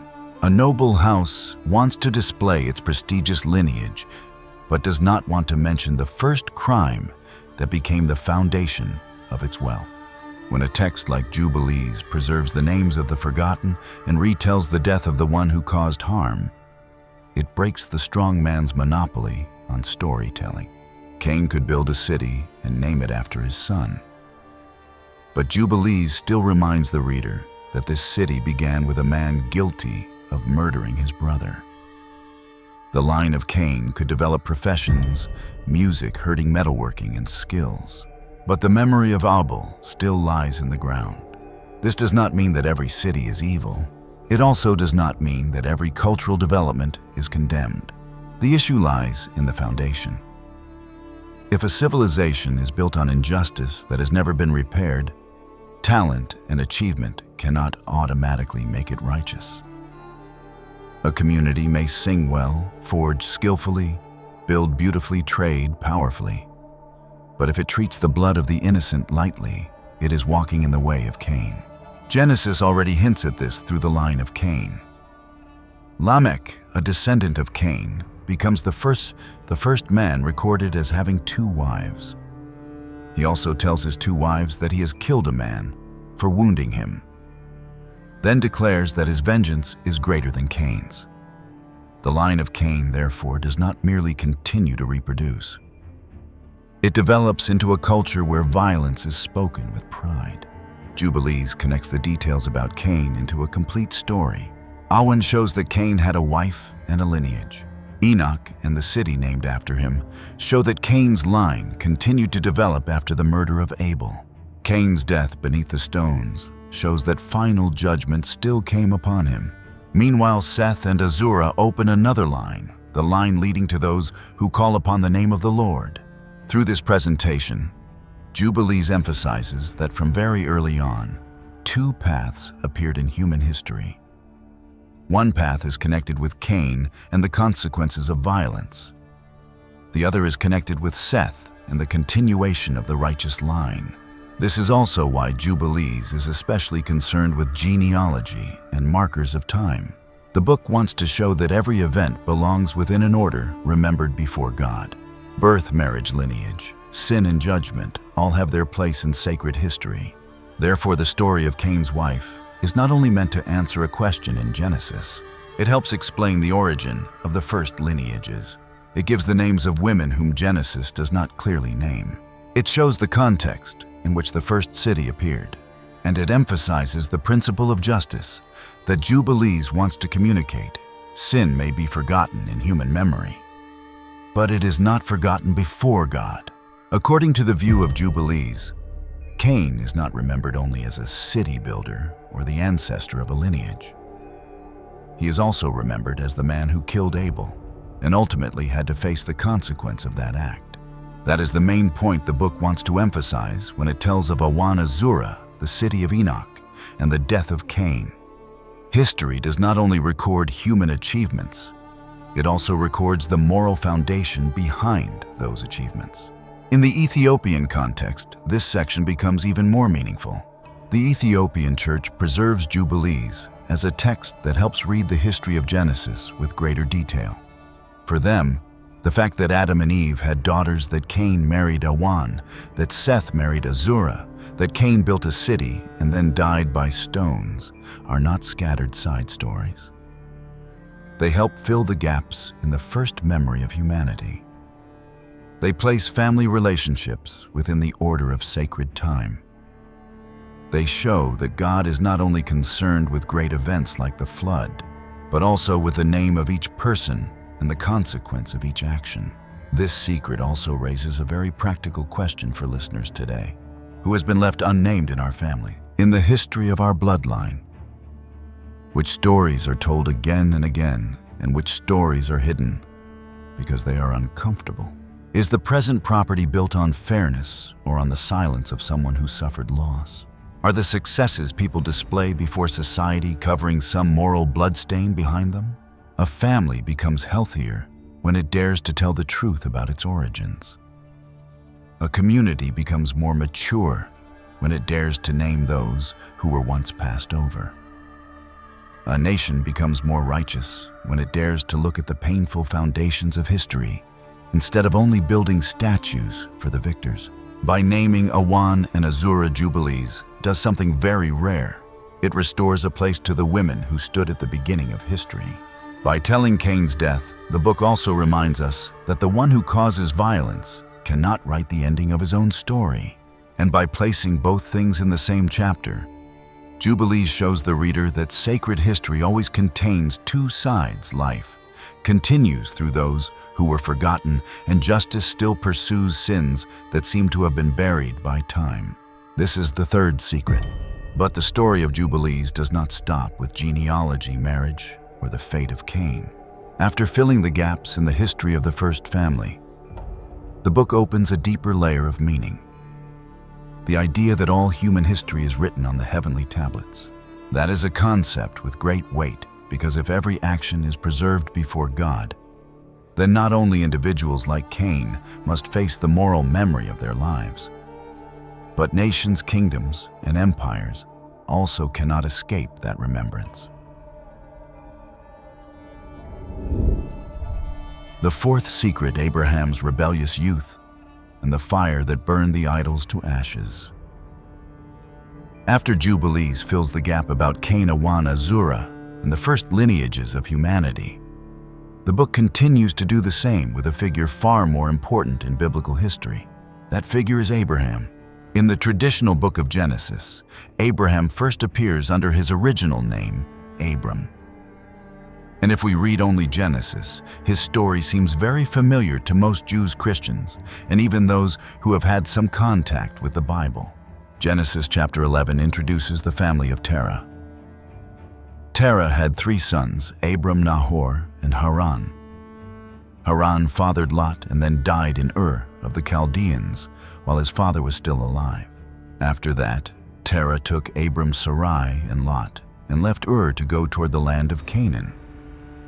However, the group did not reach its destination, but stopped at a place called Haran in northern Mesopotamia. Then in Genesis chapter 12, one of the most famous statements in the entire Bible appears. God said to Abram, "Go out from your country, from your relatives, and from your father's house to the land that I will show you." The reader is very familiar with this sequence. Abram hears the call of God, obeys, and leaves his homeland to begin a journey whose destination he does not yet know. From this man will come Isaac, then Jacob, and later the 12 tribes of Israel. From those tribes, the people of Israel are formed, leading to the age of the kings, the prophets, the temple, the years of exile, the restoration, and the entire following stream of biblical history. This is how the story is usually told. A man is chosen by God, receives a life-changing call, and becomes the starting point of a new covenant, opening an entirely different chapter in the history of redemption. But precisely because the story is so familiar, readers often fail to notice one strange thing. Genesis tells us almost nothing about Abram's youth. There is no chapter describing how he grew up. Did he ever worship the gods of his homeland? If his entire family and the society around him lived in an environment of idol worship, what made him take a different path? There is no detail explaining how he first encountered God. Genesis does not even explain why, among millions of people living in the ancient world, God chose Abram in particular. If you open the Bible and read quickly from Genesis chapter 11 to Genesis chapter 12, you will see an extremely abrupt transition. A man named Abram is suddenly pushed straight onto the stage of history. There is no explanation, no childhood background. He simply appears, receives a command from God, and begins a migration that changes the entire wheel of human history. But the Book of Jubilees does not leave that gap untouched. It turns time backward, lifts the curtain of the past, and brings you into the very middle of Abram's quiet but intense rebellion when he was still a young man. Abram grew up in a society where people carved pieces of wood with their own hands, shaped stones into human forms, and then bowed down to beg those very things that their hands had just made. A painful illogic struck Abram's awareness directly. If human beings are the ones who create idols, then by what authority can those idols have power to govern and decide the lives of human beings? Instead of bowing before lifeless statues, he lifted his eyes to the sky. He observed the sun burning through the day, the moon resting in the night, and the ordered movement of thousands upon thousands of stars. Practical logic pointed Abram toward one sharp truth. There must be one great and singular creator behind the perfect operation of this universe, not the lifeless blocks of stone lying inside those temples. From the moment he became aware of this, the internal war began.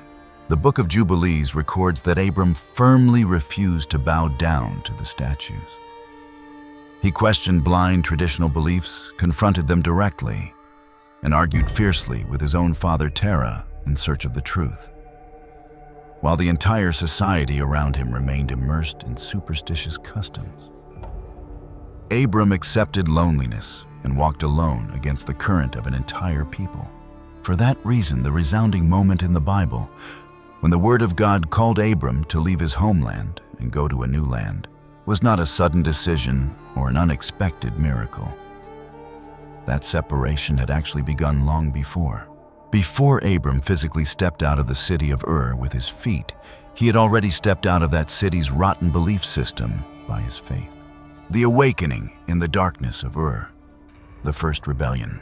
Now, if you read the Bible in the usual way, turning the page from Genesis chapter 11 to Genesis chapter 12, you may feel as if Abram suddenly dropped from the sky.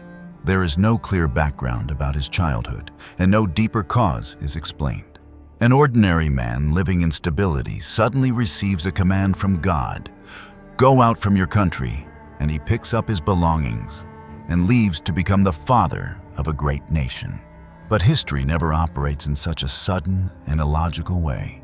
The Book of Jubilees steps in to fill that enormous gap, revealing a shocking truth: Abram did not obey randomly. Before becoming a powerful patriarch in Canaan, he was already the greatest revolutionary of his age. Bring your mind back to ancient Ur of the Chaldeans, in the region of Mesopotamia, modern-day Iraq.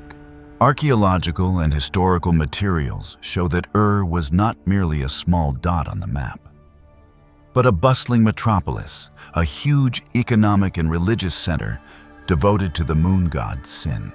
In that world, religion and political power blended together into a perfect machine of rule.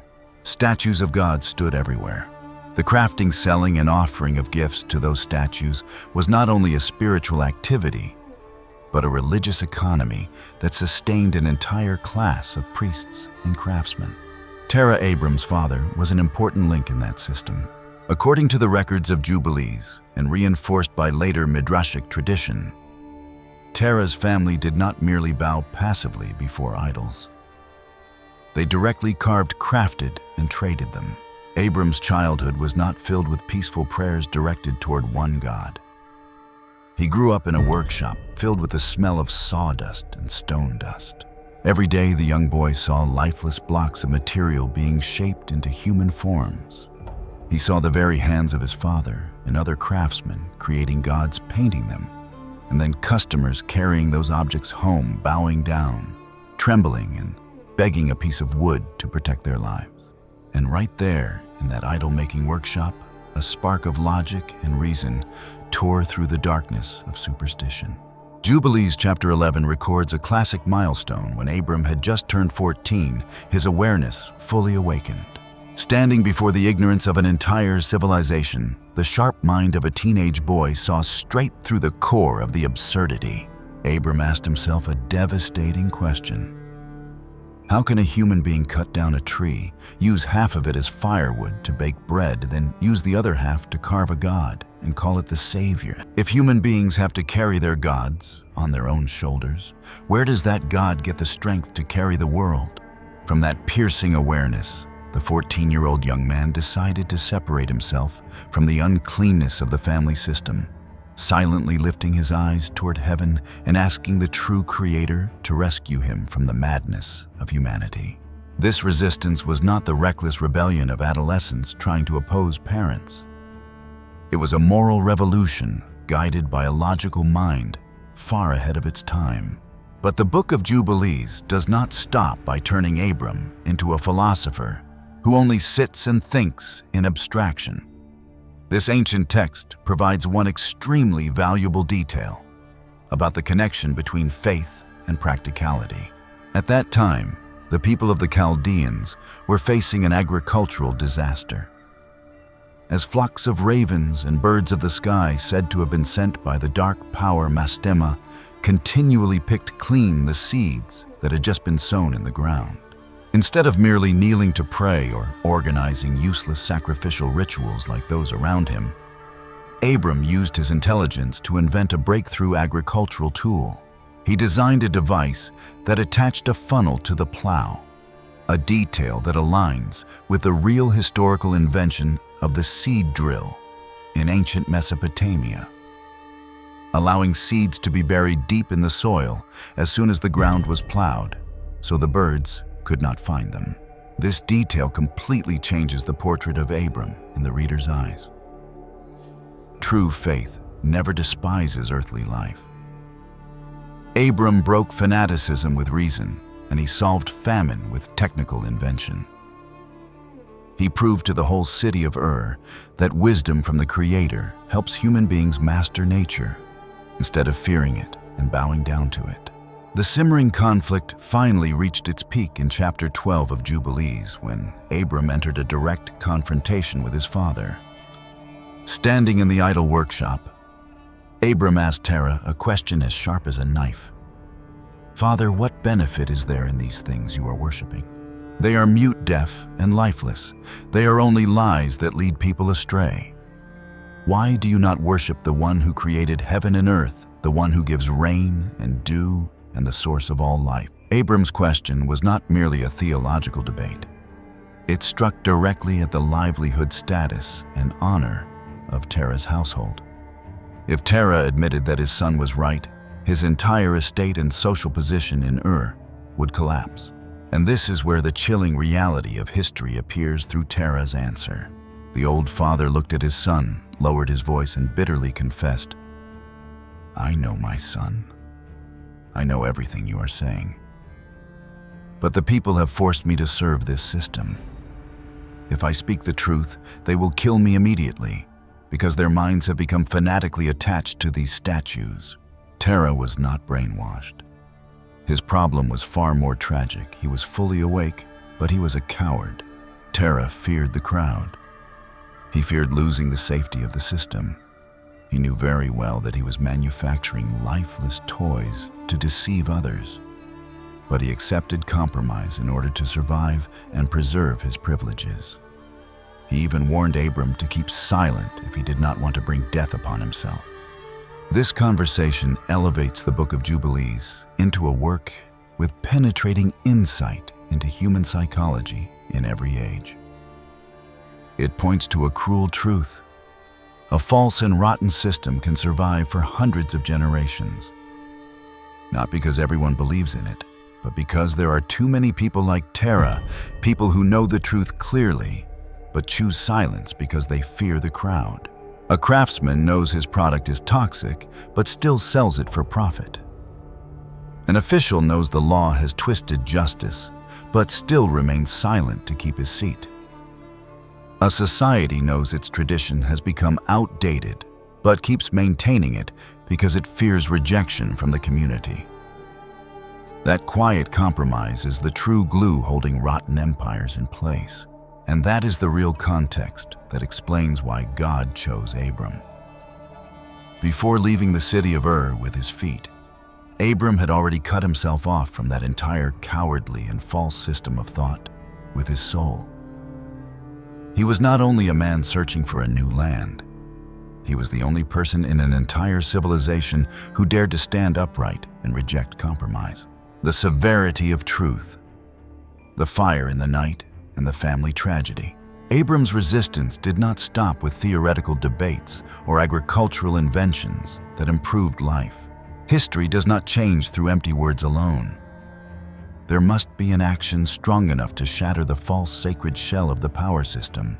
And in the Book of Jubilees, together with support from ancient Midrashic traditions, that action is described with extreme decisiveness. Ancient Jewish texts preserve a deeply satirical story one day. Abram entered his father's idol-making workshop. Taking a hammer, he smashed all the smaller statues and then calmly placed the hammer in the hand of the largest statue that remained. When Terah returned and saw the destruction, he became furious and demanded to know who was responsible. Abram answered calmly, "That large statue over there used the hammer to smash the smaller statues." Terah roared in anger, "Do not lie.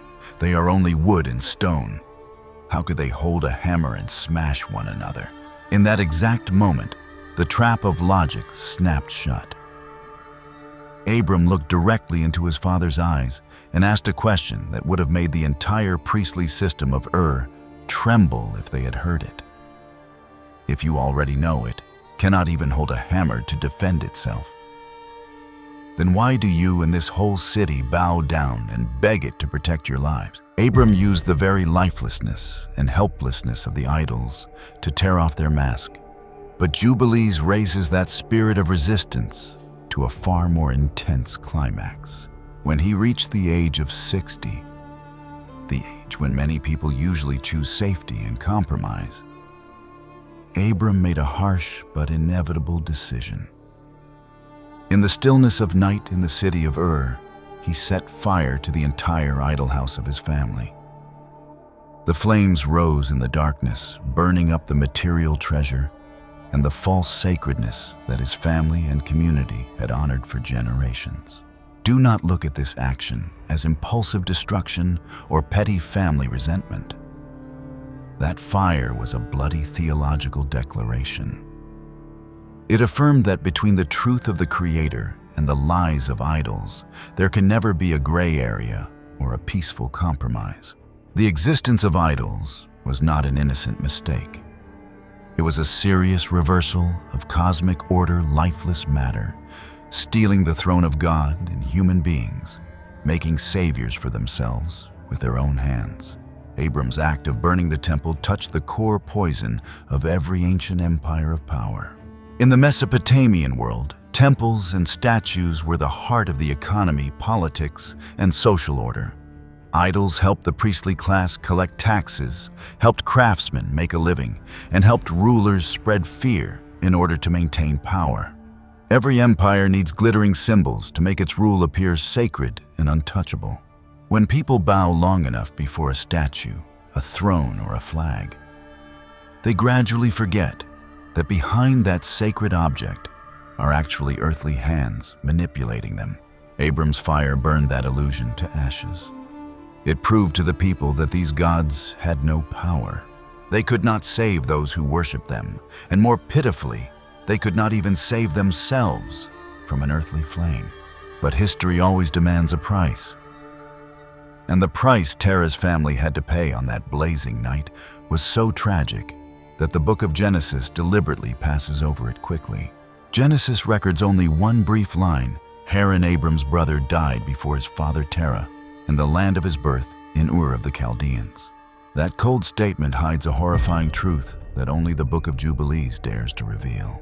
Haran did not die from illness or old age. According to Jubilees, when the flames rose and burned the idol workshop, Haran rushed straight into the fire with one desperate purpose: to save the wooden and stone idols. But those lifeless gods did not protect him.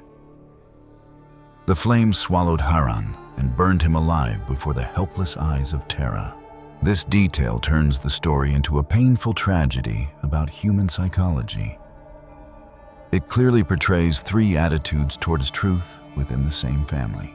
Abram saw the falsehood of the system and used fire to destroy it. Terah recognized the truth, but cowardice, fear of the crowd, and economic interests left him paralyzed. And Haran, the embodiment of ultimate delusion. He represents those who are so deeply bound to a false system that they are willing to sacrifice their real life, created in the image of God, in order to save lifeless objects made by human hands. Abram's journey of faith was never a path covered with roses like a fairy tale. It was a road torn open by anguish, separation, and blood. To follow the truth, he had to watch his brother burn to death because of fanaticism and face a father living in humiliating compromise. This harsh background completely redefines the moment when God called Abram to leave his homeland. The command, "Go out," in Genesis was not a call given to a man living in ease. It was the next step of a revolution that had already begun long before. Before Abram left the city of Ur with his physical feet, his soul had already successfully escaped from that rotten system. This is the shocking secret the Book of Jubilees wants to convey.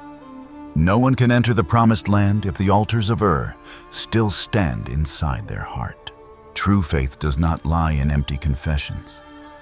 It demands that you dare to face the fires of truth, even when that fire burns down the family estate, breaks the community's livelihood, and completely consumes the false traditions that have sunk their roots deep for many generations. And when Abram left, leaving behind the ashes of silent statues and a broken family, he was not merely in exile. He walked forward to establish a new covenant order, a tightly bound system of law unlike anything before it, where bloodline, faith, circumcision, and the Sabbath would be tied together into one inseparable whole. The fifth secret: the heavenly tablets and the right to record history. After the scene of the blazing fire in Abraham's idol workshop comes to a close, as he decisively steps out of the false world of Ur, the Book of Jubilees continues to lead us down into an even deeper layer of cosmic mystery. If Abraham was called to leave in order to establish a new covenant, if pieces such as circumcision, the Sabbath rest, and sacred promises were bound tightly to the life of each generation, then one enormous question rises before us. Who records this entire order? Who has the right to decide what will become history? Who has the right to judge a day as holy a covenant as eternal? or a nation as responsible before God. And this is where the Book of Jubilees reveals one of its most majestic and shocking concepts, the heavenly tablets. Put out of your mind the image of decaying ledgers in the palaces of earthly kings, or documents cut down and edited by religious councils to fit the interests of each age. The heavenly tablets are the supreme archive of the heavenly realm.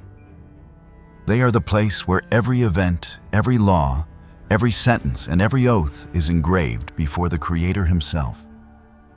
There, human history is seen from an absolutely complete perspective, forever beyond the dirty reach of human manipulation.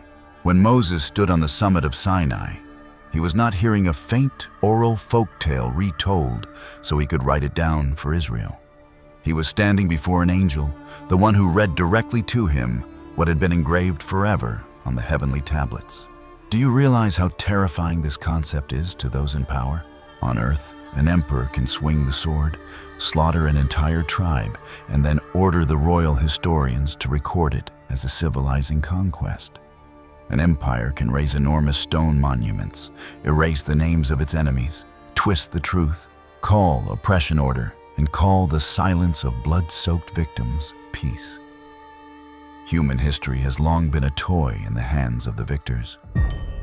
Nameless victims and cries from the bottom of society are always swept out of the chronicles.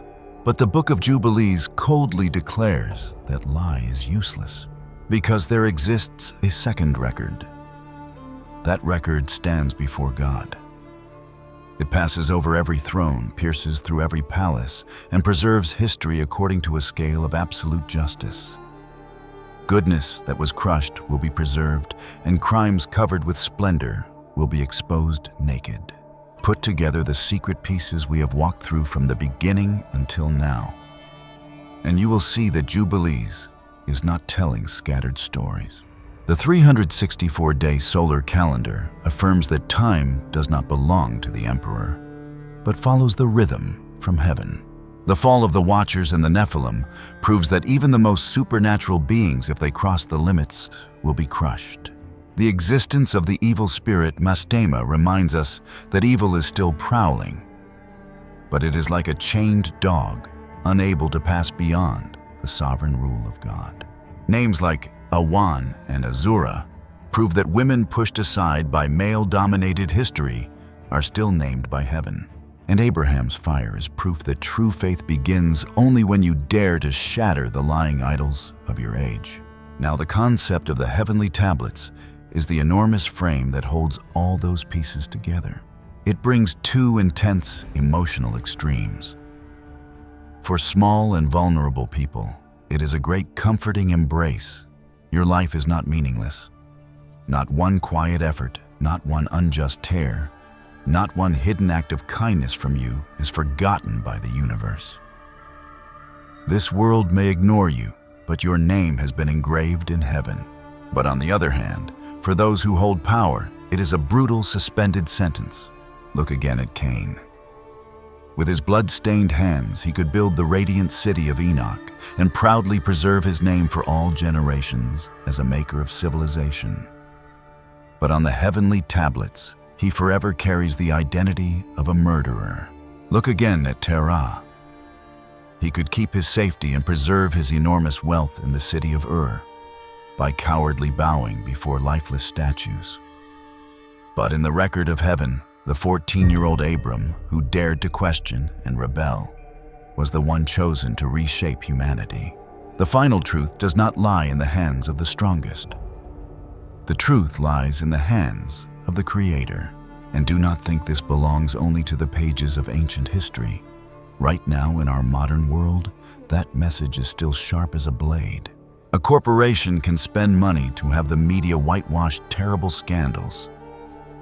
A father can secretly write a biased will and calmly think his children will have to remain silent. A leader can use authority to hide wrongdoing.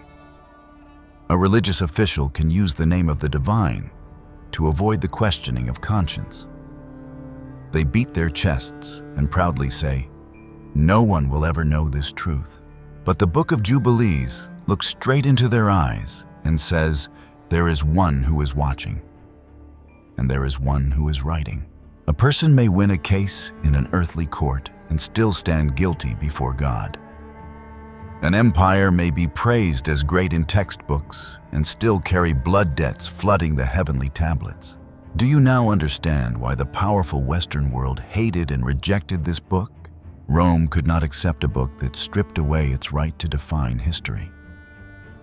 Emperors did not want the people to believe there was a law, a calendar, and a sentence higher than their decrees. They wanted to control the story. They wanted to decide who was a hero and who was a heretic. The Book of Jubilees shattered that illusion of monopoly.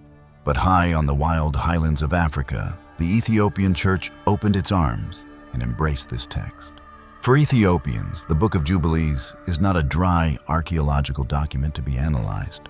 It is the breath, the language of their soul. In a community that has always cherished the Sabbath, preserved the sacredness of the feast days, taken pride in the covenant bloodline, from the time of King Solomon and the Ark of the Covenant, the idea of the heavenly tablets fits perfectly with their faith. To remove the Book of Jubilees would be like tearing away the spiritual map of an entire people.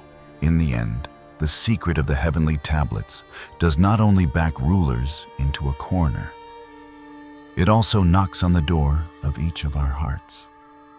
When the curtain of life closes, the praises, titles, and wealth you leave behind on this earth will quickly dissolve like smoke. The real question is not, what will people write about me on my gravestone? The most haunting question is, right now, what line is being engraved under my name on the heavenly tablets? And once you have faced that quiet truth, we will step into the final question. The greatest answer to this entire journey of spiritual archaeology. Why did the Western world let such a masterpiece slip away, while Ethiopia protected it at all costs? Ethiopia, the fortress that preserved the Book of Jubilees. At this point, the greatest question of the entire journey has returned to its proper place. Why did the Book of Jubilees disappear from most Western biblical traditions, yet continue to live inside the Ethiopian Bible? The answer begins with the very land that protected it. Ethiopia lies on the East African highlands among rocky mountains and deep valleys, dry deserts, and difficult routes leading down toward the Red Sea. That terrain created a natural distance from the centers of power around the Mediterranean. While theological, canonical, and liturgical debates were taking place in Rome, Constantinople, or regions strongly influenced by the West, the Ethiopian Church continued to develop according to its own rhythm. That distance carried enormous value. It allowed Ethiopia to receive Christianity very early, while still preserving an independent identity. Aksum once traded with Egypt, South Arabia, and the Mediterranean world. So Ethiopia was not a land cut off from history.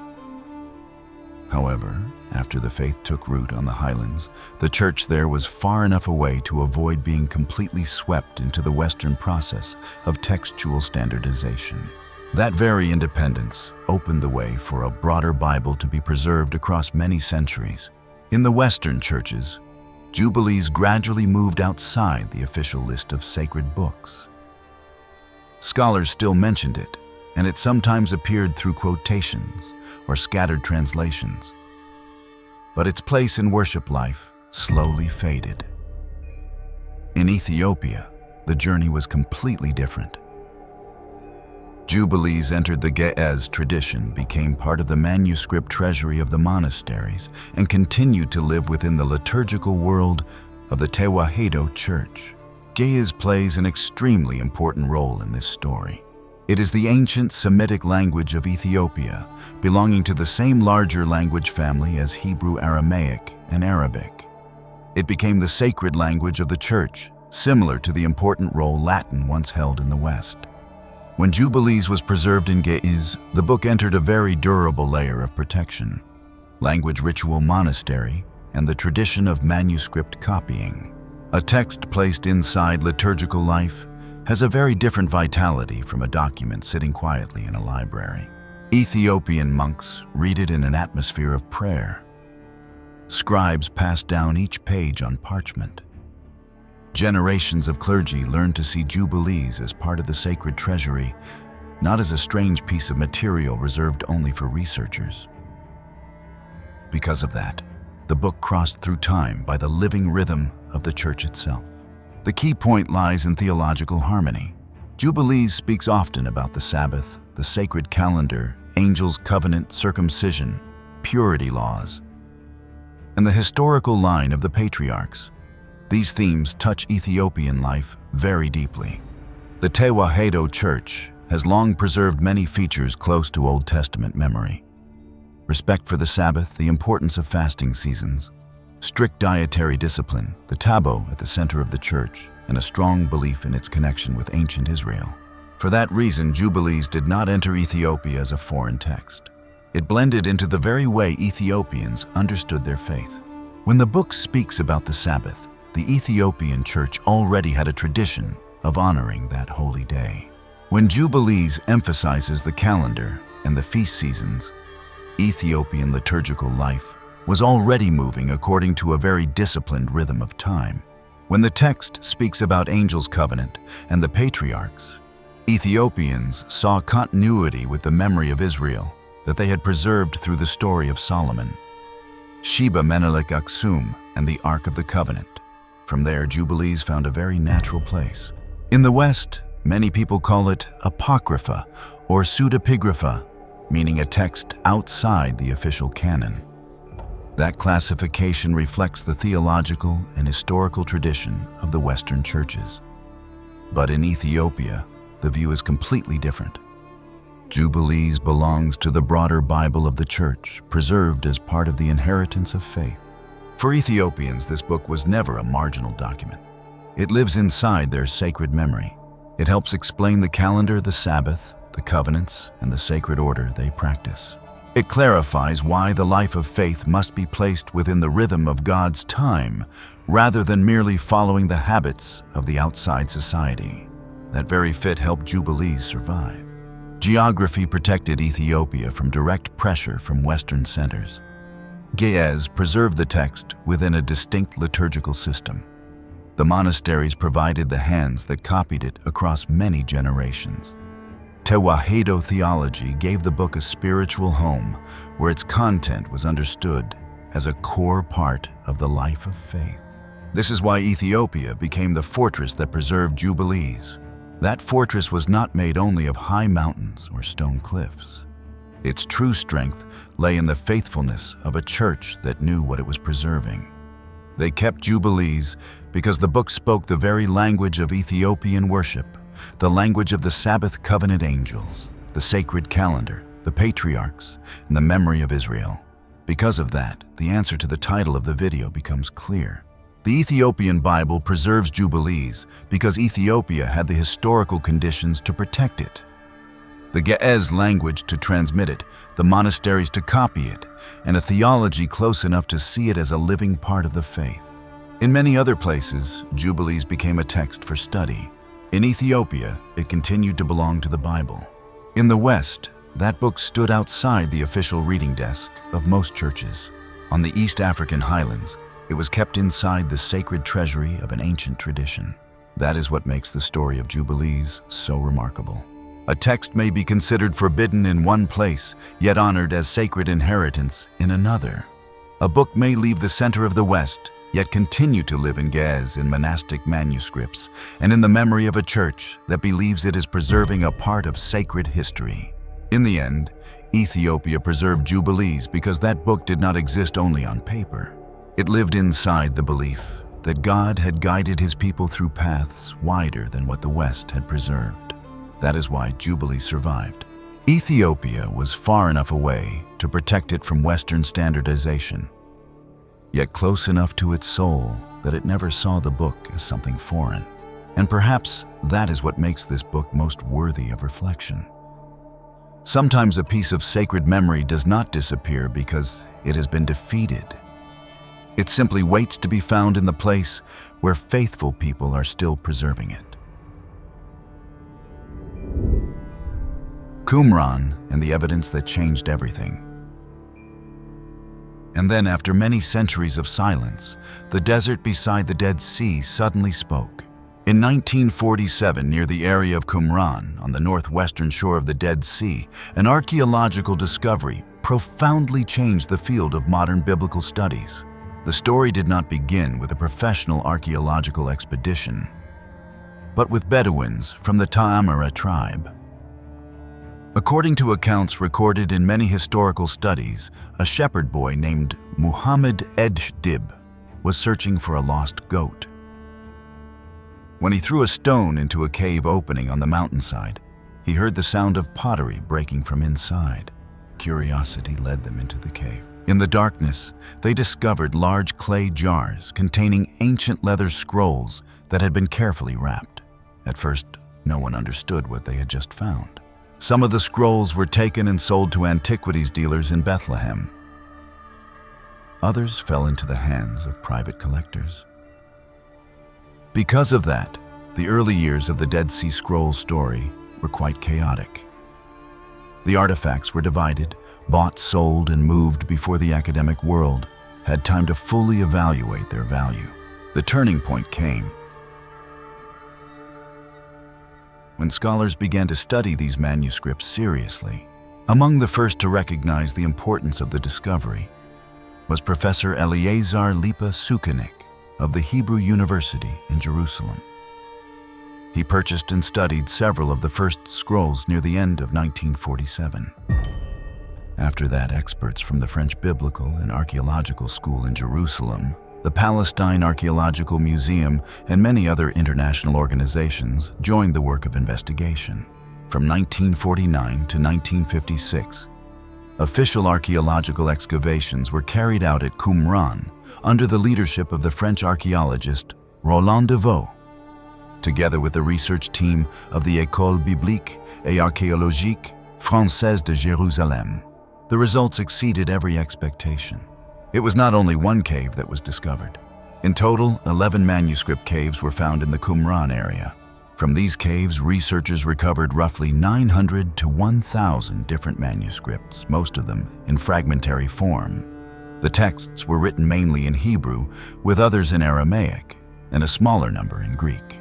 Among them were books of the Hebrew Bible commentaries, community rules, hymns, apocalyptic texts, and many religious works that had once circulated in Second Temple Judaism.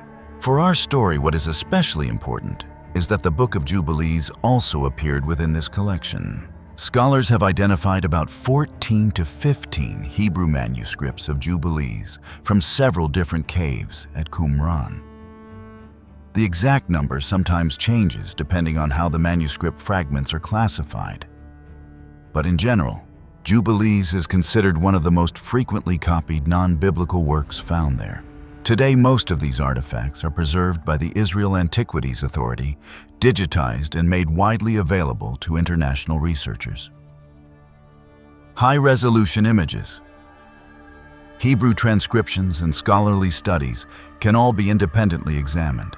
Thanks to this physical evidence, the world realized that the caves around Qumran were preserving an entire ancient Jewish library from the Second Temple period, kept for nearly 2,000 years in the dry climate of the Dead Sea Desert. Within that library were very ancient Hebrew biblical manuscripts, along with many religious texts outside the present. Hebrew canon community rules, songs, biblical commentaries, apocalyptic writings, calendar texts, and works connected with angels, purity, and feast days. In the middle of that treasury, the Book of Jubilees emerged as a special discovery. This was the moment that changed the place of Jubilees in the eyes of Western scholarship.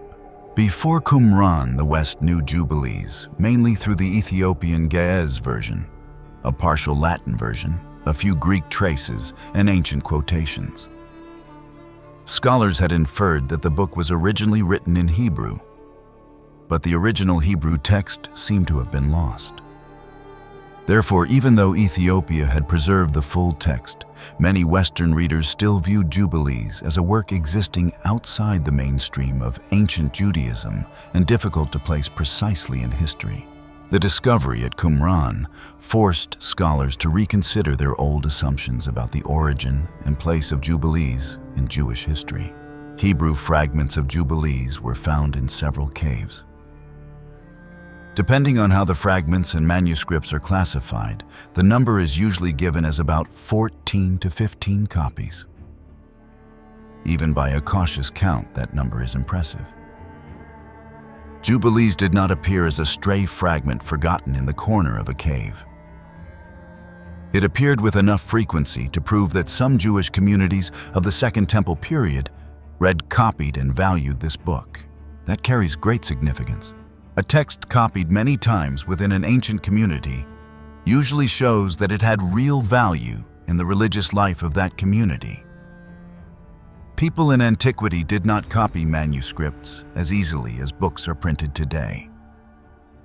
Each scroll required material time, skill ink a scribe, and a proper environment for preservation. If a community devoted effort to copying Jubilees many times, they must have seen it as a text worth preserving. This is the point that forced scholars to look again. Jubilees was not only a book that Ethiopia kept for itself. It once belonged to the ancient Jewish world. It was once read in an environment much closer to the time of Jesus than the medieval manuscripts. It once circulated in Hebrew, the language of the sacred literary world in which Genesis, Exodus, Leviticus, Numbers, and Deuteronomy were handed down. That discovery changed the full weight of the question. Why did Ethiopia preserve Jubilees? Before Qumran, people could say that Ethiopia simply preserved a local tradition broader than the West. After Qumran, that statement became too weak.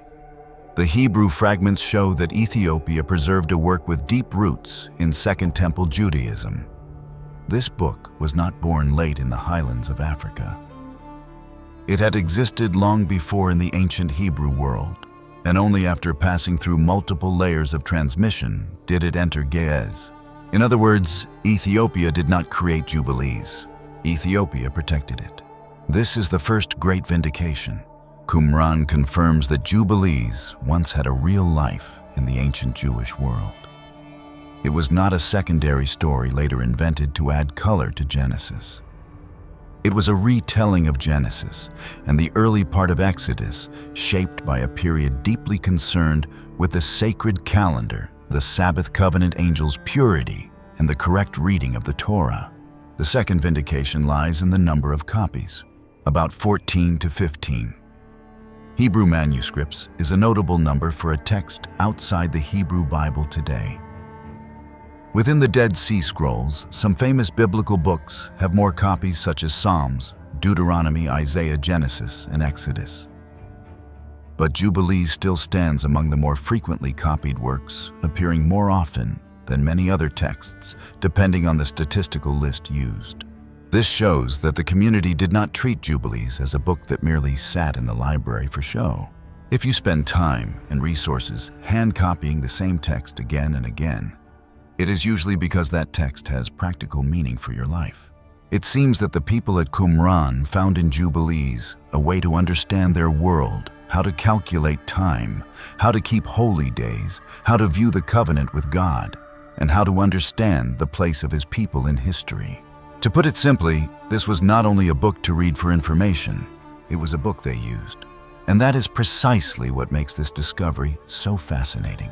When we look at the themes, Jubilees emphasizes the sacred calendar, the Sabbath feast days, and faithfulness to the law of God. We begin to understand why this book was treasured in both Qumran and Ethiopia, even though these two communities were separated by great distance in both time and geography. This is why Qumran and Ethiopia meet at a very deep point. Qumran shows that Jubilees was once read by ancient Jews who cared deeply about the sacred calendar. Ethiopia shows that Jubilees continued to live in a church that still regarded the calendar, the Sabbath, and covenant as essential parts of faith. The two worlds are very far apart in geography and time. One side is the rock caves near the Dead Sea during the Second Temple period. The other is the Ge'ez monasteries on the East African highlands. Yet between those two places The same text reconnected a stream of memory that had been broken in many other regions. The third vindication lies in the Ge'ez version, when the Hebrew fragments were placed beside the Ethiopian text. Scholars realized that the Ge'ez tradition was not an arbitrary retelling. It preserved the content of Jubilees with a very high degree of faithfulness. Of course, between Hebrew, Greek, and Ge'ez, there is always distance created by translation. Across many centuries of copying, small differences, reading errors, distinctive expressions, and textual variants are normal. But in its larger structure, main narrative flow, and much of its core content, the Ge'ez version, stands very close to the Hebrew tradition confirmed by Qumran. This point must be stated accurately. Qumran does not make the Ethiopian version a perfect word-for-word copy, but Qumran proves that Ethiopia preserved a highly reliable form of Jubilees. In the study of ancient texts, that is already a major achievement. A work passed through Hebrew, Greek, and then Ge'ez, crossed multiple lands, and was copied by hand over centuries, yet still retained a strong enough content framework to converse with Hebrew fragments 2,000 years old. This speaks to the extraordinary care of the Ethiopian monastic tradition. With that discovery, the role of Ethiopia changed in the eyes of the world. Previously, many Western readers viewed Ethiopia as a place that preserved a strange Bible too broad and too different from familiar standards. After Qumran, that very difference became evidence of faithfulness to an older stream of tradition. Ethiopia preserved Enoch. Ethiopia preserved Jubilees. Qumran shows that both of these texts once circulated in ancient Judaism. This does not mean that every ancient Jewish community regarded Jubilees as scripture in exactly the same way later communities would define scripture. The Second Temple period did not yet have a completely closed concept of canon identical to later centuries. Different communities could use different collections of texts with different levels of authority. Even so, the number of Jubilees copies at Qumran shows that this book held a notable place in at least one ancient religious environment. That is the important point. The manuscripts at Qumran show that Jubilees was not a marginal work that no one knew. It was copied in Hebrew. It was preserved in the library of a Jewish community from the Second Temple period. And many centuries later, Ethiopia still preserved the full text in Ge'ez, while in other places, only scattered fragments remained. Therefore, the value of Qumran does not lie only in archaeology. These discoveries provide direct evidence that Jubilees existed and was used in an ancient Jewish environment. Before the Hebrew fragments were found, many scholars could study this book only through the Ge'ez version and a few indirect sources. After Qumran, they had textual evidence from the very land of ancient Israel. That helped confirm the Hebrew origin of Jubilees and its real place in the history of Second Temple Judaism. The Hebrew fragments at Qumran placed Jubilees back inside the ancient Jewish world, where questions about the Sabbath, the festival calendar, purity, angels, covenant, and judgment were debated very seriously. This also helps us understand why the book fit Ethiopia so well.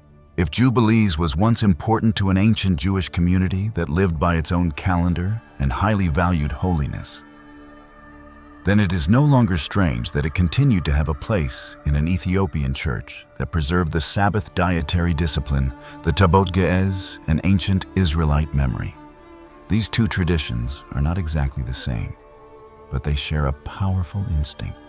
The life of faith must be placed within sacred order and must not dissolve into the common rhythm of outside power. From here, the statement Ethiopia was right needs to be understood in a deeper sense. Ethiopia was right not to treat Jubilees as a worthless text. Ethiopia was right to preserve it in Ge'ez. Ethiopia was right to place it within its broader biblical treasury. Ethiopia was right to believe that the stories about the sacred calendar, angels' covenant, and the patriarchs still had value for the life of faith. Qumran does not force every Western church to change its canon, but Qumran does force modern scholarship to acknowledge that Jubilees is older, more important, and much closer to the Jewish world of the Second Temple period than many simple views once assumed. This is the greatest vindication for Ethiopia. For many centuries, the East African highlands preserved a book that the Western world often placed outside the center. Ge'ez monks continued to copy it. The Tewahedo Church continued to regard it as part of its sacred inheritance. When the caves of Qumran opened, the ancient Hebrew fragments confirmed that Ethiopia had not protected a late fantasy. It had preserved a line of transmission reaching back into the deep Jewish past, seen in the everyday way many Americans might think. Now, the most important thing is not mystical speculation or romantic feelings surrounding an ancient book. The important thing is evidence. In historical research, the most basic question remains, where is the evidence? Before the Qumran manuscripts were discovered, Jubilees existed mainly in the Ethiopian Ge'ez version. That caused many people to see it as a tradition outside the mainstream of Western biblical studies. But then Qumran appeared like a witness stepping out of the dust of 2,000 years. When the Hebrew fragments of Jubilees were identified among the treasure of the Dead Sea Scrolls, the debate no longer stood in the same place.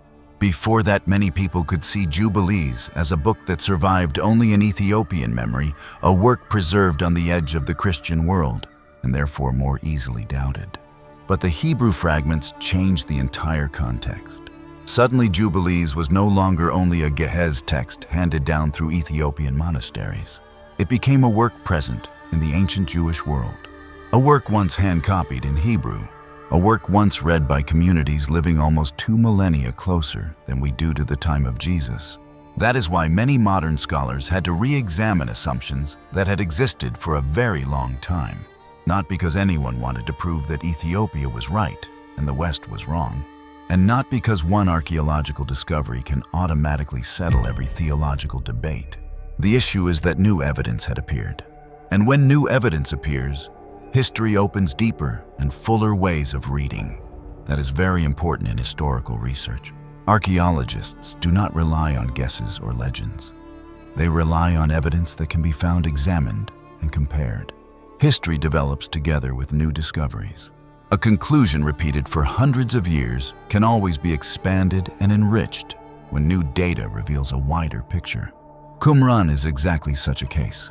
Old pieces of leather lying in dry rock caves beside the Dead Sea forced the academic world to recognize that Jubilees had a deeper place in ancient Judaism than many people had previously thought. And that is the most notable thing. It is not the victory of one tradition over another. It is the moment when history becomes clearer, because evidence that had slept silently for many centuries finally speaks. The more one thinks about this, the more one recognizes an astonishing truth. In human history, countless ancient texts have completely disappeared. We know their names only through a few lines of quotation, but Jubilees did not. Part of its textual tradition was preserved in ancient Hebrew fragments. The full content was preserved in Ge'ez. These two independent sources give researchers a basis for comparison and verification. For scholars, this is an extremely valuable situation.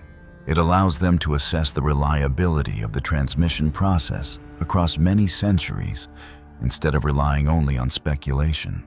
Therefore, when we ask why the Ethiopian Bible still preserves Jubilees, perhaps the most practical answer is this: because Ethiopia continued to preserve that book for many centuries. While in many other places, Jubilees gradually disappeared from religious life, Ethiopian monasteries and the Ethiopian Church continued to copy it, read it, and transmit it to later generations. This is not legend. It is something visible in the surviving manuscripts themselves. Then in the 20th century, the discoveries at Qumran appeared. And at that point, people began to look at Jubilees with different eyes. Not because every church suddenly restored it to the Bible, and not because every debate about the canon came to an end, but because the ancient manuscript fragments at Qumran showed that this book truly had existed in the ancient Jewish world and had once been copied many times. That makes the story far more fascinating. A book preserved in Ethiopia has Hebrew traces appearing from caves near the Dead Sea. The two ends of the story are separated by thousands of kilometers and nearly 2,000 years of history. But when placed together, they support each other in an astonishing way. And perhaps that is what is most worth remembering. Sometimes what is considered marginal preserves what many great centers have lost. Sometimes archaeology must speak before people recognize the value of what has been quietly preserved for many centuries. Not every ancient book has the same fate. Some works were once widely read and then disappeared from the memory of many communities. Some texts survive only through a few scattered fragments. And there are also special cases when a tradition in a distant place becomes the only bridge back to the past. Jubilees belongs to that special group. Its history is a long journey between preservation, forgetting, and rediscovery, in which Ethiopia holds a prominent place that modern research increasingly must acknowledge. We have reached the final steps of a very long journey. From the dark caves that held the Dead Sea Scrolls at Qumran, through the calculating palaces of Rome, to the silent rock-hewn monasteries on the Ethiopian highlands. And now, the answer to our title has been fully brought into the light. The Western world, with its mighty empires and supreme religious councils, chose to cast aside the Book of Jubilees because it built power upon control. They wanted to control time through their own calendar, to monopolize the interpretation of law, and to hold the pen that rewrote human history. A book declaring that time belongs to God, that the law had been established before all ages, and that every truth is backed up on the heavenly tablets, was an intolerable threat to their thrones. But Ethiopia was different. They did not build an empire in order to expand. They built a fortress in order to preserve memory. The Ethiopian Church opened its arms and embraced the Book of Jubilees, because when they looked into it, they did not see a pseudepigraphal writing carrying the seed of rebellion. They saw their own face. They saw the Holy Sabbath. They had always preserved the map of ancestral time, the pride of a covenant bloodline stretching back to the days of Solomon, and the affirmation that even if the outside world isolated or forgot them, God would still remember their name. Ethiopia did not merely protect an ancient text. They protected their own soul. And what about you? We have spent hours speaking about fallen angels, the countdown clock of the universe, the fire that burned Abraham's idol workshop to ashes, and the judgments written in heaven. But all that vast and ancient body of theory would mean nothing if it could not touch your real life right now. You may not live in the city of Ur, and you do not need to set fire to any temple made of wood and stone. But Abraham's fire is still waiting for you to kindle it inside your own mind. The idols of the modern world do not carry the shape of demons or lifeless gods. They are far more subtle. They may be the fear of public judgment that keeps you from living truthfully. They may be a job that wears down your conscience while you still endure it through gritted teeth because of the word stability. They may be the compromise with toxic relationships simply because you fear the feeling of loneliness. Or they may be perfectionism itself. The cruelest idol, always forcing you to strain yourself every day in order to prove your worth. The Book of Jubilees reminds you of this. It is time to put down the hammer and stop judging yourself. It is time to stop living according to the calendar imposed by society and return to the natural rhythm within your soul. The heavenly tablets do not demand that you have a flawless resume of life. The idea of perfection does not truly exist in a world filled with imperfection. God is not looking for lifeless, perfect statues. He is looking for flesh and blood human beings who know pain, who stumble, but who still have enough courage to acknowledge what is wrong and choose to live more kindly the next day. If today has been a terrible day for you, if you feel that you have just made a wrong decision, or if you are carrying a wound no one has understood, take a deep breath and let it go. Your truth, your quiet efforts, your sighs in the darkness of night, All of them have been understood and recorded in a place higher than every human judgment. You do not need to prove anything to this world anymore. You have done very well. Our journey of decoding the Book of Jubilees comes to a close here. Thank you for patiently staying for walking with these ancient mysteries all the way to the final moments, and for allowing me to tell you this story. Now relax your shoulders, close your eyes, and return time to the sacred rest you fully deserve to receive. I wish you a deep, quiet, and peaceful sleep.